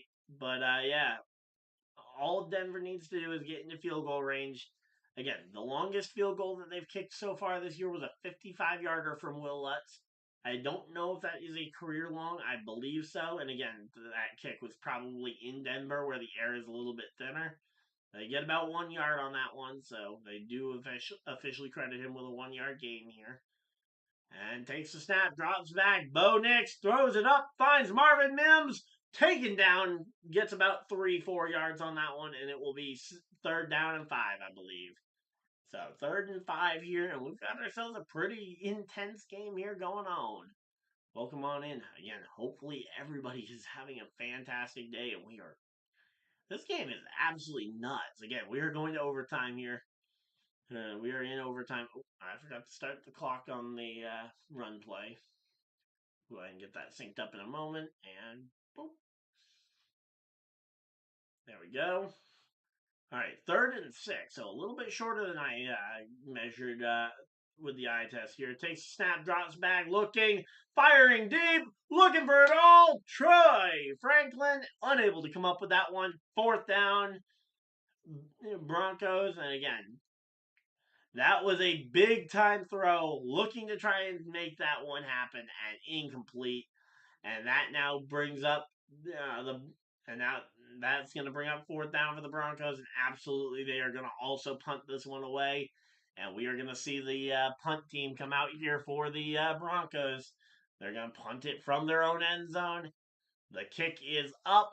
Where is it going to be fielded? It is going to be at the 45-yard line, and that is I think was signaling a fair catch there and got hugged by the defender there. I didn't see the I in all in all fairness, I didn't actually see a fair catch signal originally from. Oh, yep, there it is. Okay, so he did signal the fair catch, and then he got hugged. Yeah, that should be a penalty. Absolutely, yeah. Throw the flag. I didn't see him wave the at first because I was looking for the where the ball was. But yeah, that should have been a penalty. I agree, Dad. Can hear him in the other room talking about that. Should have been a penalty, but ultimately no flag, and you can't challenge a non-flag. So here we go. 1st and 10 for the Bengals. Takes the snap, drops back, throws. A very quick throw, finds T. Higgins for 6 yards. And there we go. That is going to continue to take the clock. I forgot to stop it when they caught the pass or caught the kick here. So I will go ahead and add the time back in here. Time is ticking. We are at 4:50 on the clock here. We will sync that up in a moment. There we go. Clock is synced. Here we go. 2nd and 4 here for the Cincinnati Bengals. All they need to do is again get in field goal range and kick the extra point. It is a next score wins. Throws it up, finds Mike Gesicki, fights his way into field goal range. There we go. Mike Gesicki fights his way into field goal range. And now the question is, do the Bengals feel confident that their kicker can get it from here? Because again, field goal range is a little generic because different kickers have different ranges. Like prime Justin Tucker has a different range than say Will Lutz, or for an example, Matt Gay maybe. And here we go. The Broncos call their first timeout here in overtime to stop the clock at 4:15 on the off chance that this field goal attempt is going to miss. So there we go. That is going to be. So that is going to be the first timeout gone for the Denver Broncos. And here we go. Let's see. 4:15 on the clock here. They're not the kicking unit is not out there yet, so they're not confident that their kicker can make the what would it be? 45 46-yard field goal from there, I think. Takes the snap. Oh, we got an immediate flag. That's a false start. All right, let's see. False start on the offense, and that's going to back them up even further. So even further out of it. Yep, false start on T. Higgins. Yep. Yeah, he got thrown off by number 40 moving before the starts, and now that's 1st and 15. But man, again, T. Higgins got baited there. He needed to just stay put. But here we go, 1st and 15. Let's see. Takes snap, drops back, looking, fires over the middle, finds T. Higgins. T. Higgins, oh! T. Higgins lost the ball, but he does get it back. The question is whether or not that's a completed catch or not. They're going to go ahead and call it. They're calling it a completed catch. I was unsure if they were going to call that. So is that what, a fumble and he recovers it? Or was he down by contact? Okay, let's see. Oh no, uh, your butt being down, I think, is down. So I think he was good. So there we go. Gonna sync the clock up here. Takes snap, and once again, Khalil Herbert running up there, and now they're at the 15-yard line. That is a very safe field goal range for any kicker, I would say. Virtually any kicker there. And let's see, are they calling another timeout here, which would put it at 31? But yeah, Khalil Herbert running the ball there again. He's doing a good job. And I've never thought that Khalil Herbert was a bad player by any means. I mean, he was on the Bears, so the Bears as a whole was not a great spot to be in. But all in all, Khalil Herbert was always a serviceable running back, and that is going to be the final timeout here for the Denver Broncos in overtime. So they have no more timeouts, no way to stop the clock. But again, we might be mere seconds away from the end of this game. Because, again, I think the Denver Broncos, it's 2nd and 2. Yeah, but the Denver Broncos should just send out their field goal unit. They are at the 14-yard line here. Yeah. Yeah, in sudden death here. Handoff once again to Khalil Herbert, who gets stuffed at the line of scrimmage. Might not have even gotten back to the line of scrimmage. Might be a loss of 1, so it is going to be 3rd down. But again, if its next score wins, just send out the field goal kicker. Yeah, there we go. York is out on the field. This is going to potentially be the game that goes into overtime. So here we go. 3 minutes on the clock here. And yep, there we go. York is going to attempt the 33-yard field goal. Should be a nice, again, it's fairly easy field goal attempt to go for. Kick is up, and oh, it doinked! It doinked! Are you kidding me? The field goal attempt, and it doinks. And he missed it. No good. And now the Denver Broncos get another shot here. And I thought that was an easy one, but then he doinks it and it misses. Man. And the Broncos just got given another chance here in overtime to try and go for this one.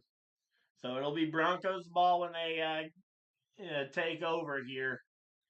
So they again, I thought that should have been an easy one, but they just weren't able to get the kick in the right spot, I guess.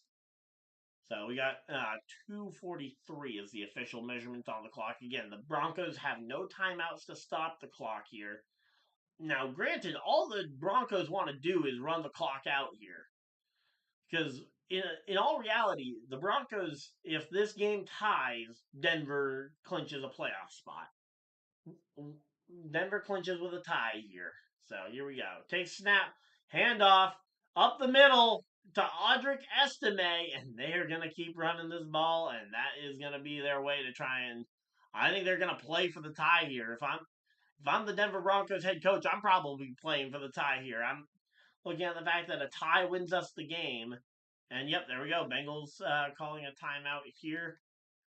But yeah, I mean, hey, if a tie gets me if a tie wins the game or wins me the playoff spot, I'm just draining this clock because I believe after the first overtime possession, I don't believe we go to a second overtime possession in the regular season.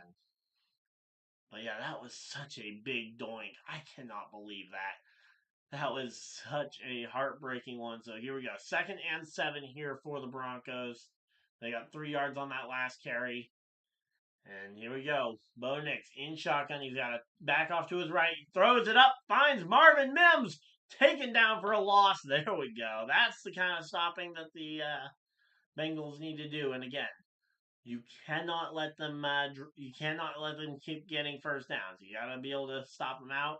And the Bengals use their second and final timeout here to stop the clock. 2:33 on the day here. That is going to be the final timeout officially for the game. All right, here we go. Again, we are deep into overtime here. 2:33 on the clock in overtime. How on earth do we decide is this game going to be decided? Again, Denver, all they need is a tie gets them the playoff spot. A win gets them the playoff spot. Cincinnati is in a must-win to stay alive situation here. Again, they absolutely need it. 3rd down and 9. And let's see, what is it going to be here? Lined up, Denver. They've got Bo Nix in shotgun, takes the snap, drops back. Bo Nix throws it, incomplete, and that is going to be 4th down Broncos. 4th down for the Broncos. Incomplete pass stops the clock. 2:29.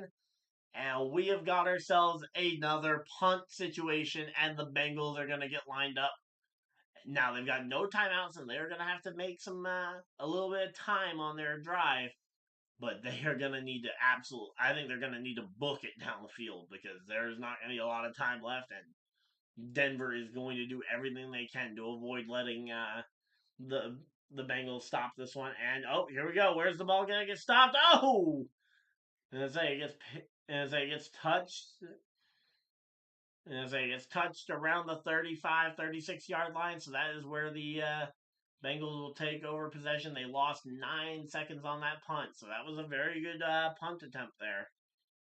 So there we go.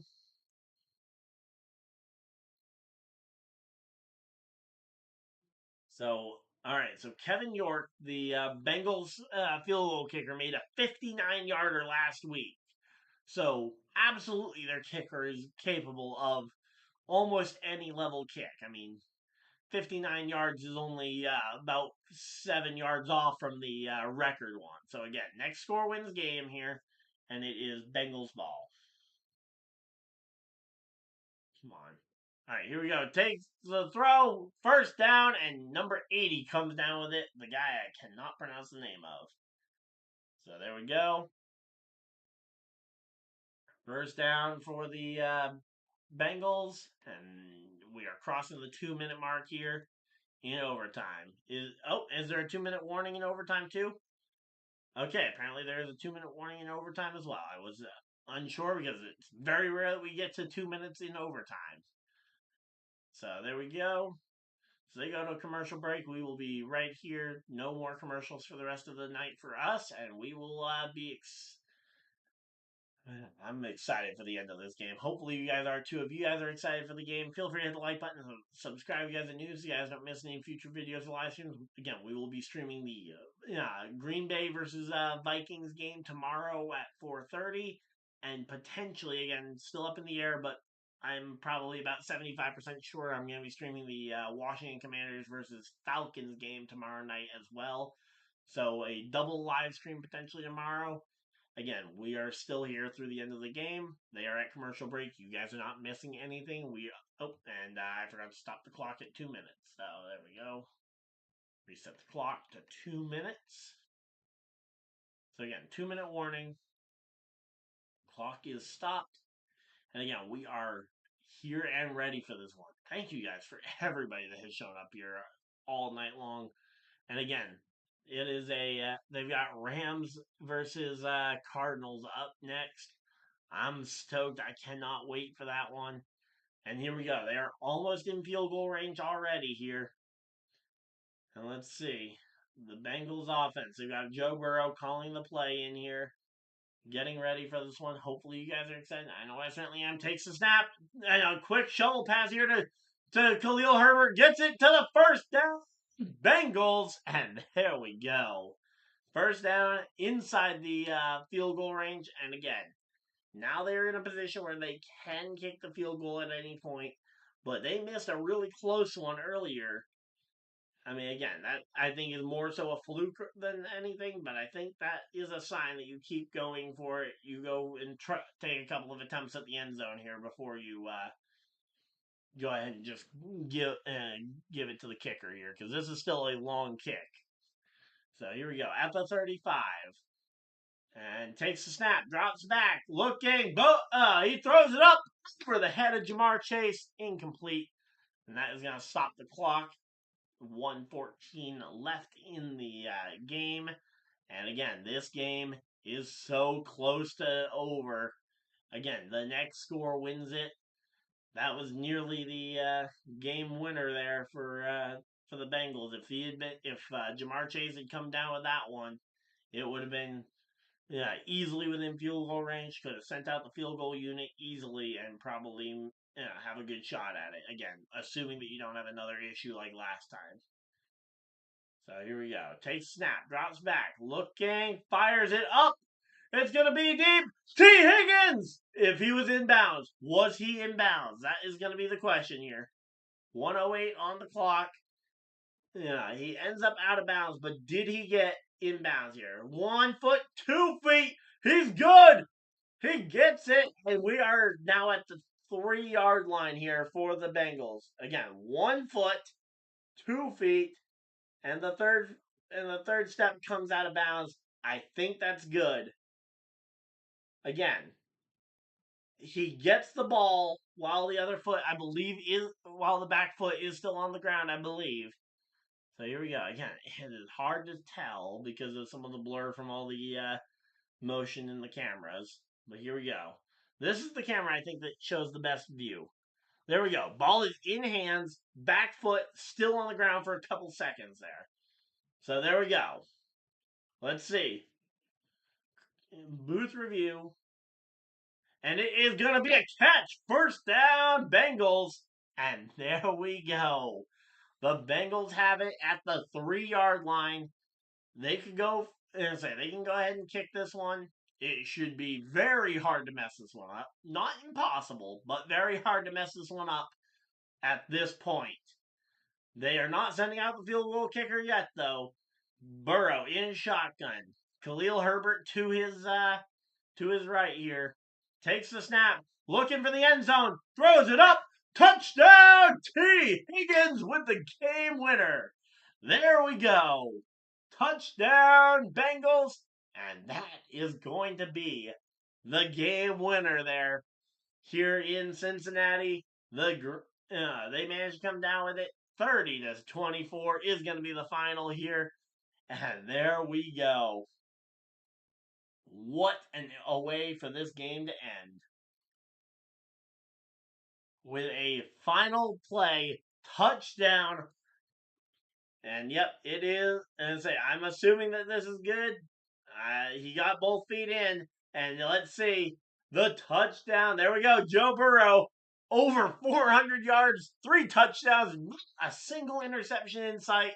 And Joe Burrow and the Bengals just kept themselves, the Colts, and the Dolphins in the hunt. And now it's going to come down to Denver Broncos and the Chiefs next week, to try and hold on to it. And at least one team will still be in the hunt next week for the playoffs. Again, the Bengals will need to win, and they need one loss from each of the following teams: Colts and Dolphins, for the Bengals to have a shot at the playoffs and potentially make a very stacked playoff field here. Now, I'm obviously very personally invested. It's a Colts thing. We need we need either the Bengals or Dolphins to sweep their last 2 games, which the Bengals just won one of those 2. So we need the Bengals to win against the Steelers next week, along with the Chiefs beating the Broncos. And we need to win our 2 games, and we are in. The Dolphins need the Colts to lose one game, and we just need for the Dolphins to clinch. They would need to win both of their games. They need the Colts to lose one of theirs, and they need the Chiefs to beat the Broncos down the stretch. So that is the playoff clinching situations for every single person. Again, thank you guys. We got 13 people hanging out in chat here. Thank you guys for everybody that has tuned in for this live stream. Hopefully you guys enjoyed, and I will see you guys in the next video, live stream, whatever you decide to do with the rest of your night. Again, a reminder, I will be streaming the 4:30 game between the Vikings and Green Bay Packers tomorrow at 4:30 Eastern Standard Time, right here on the same YouTube channel. You guys can subscribe, and again, I will have that thing scheduled by probably about 9 or 10, depending on what time I get for lunch tomorrow at work. And then I will potentially, I'm definitely leaning towards it, streaming the night game as well. But hopefully you guys enjoyed it. If you guys did enjoy this live stream, feel free to hit the like button and subscribe if you guys are new. Again, more live streams coming up tomorrow. But until next time, hopefully you guys enjoyed, and I will see you guys in the next video, live stream, or whatever you guys decide to do with the rest of your night. Have a great night, everybody, and goodbye!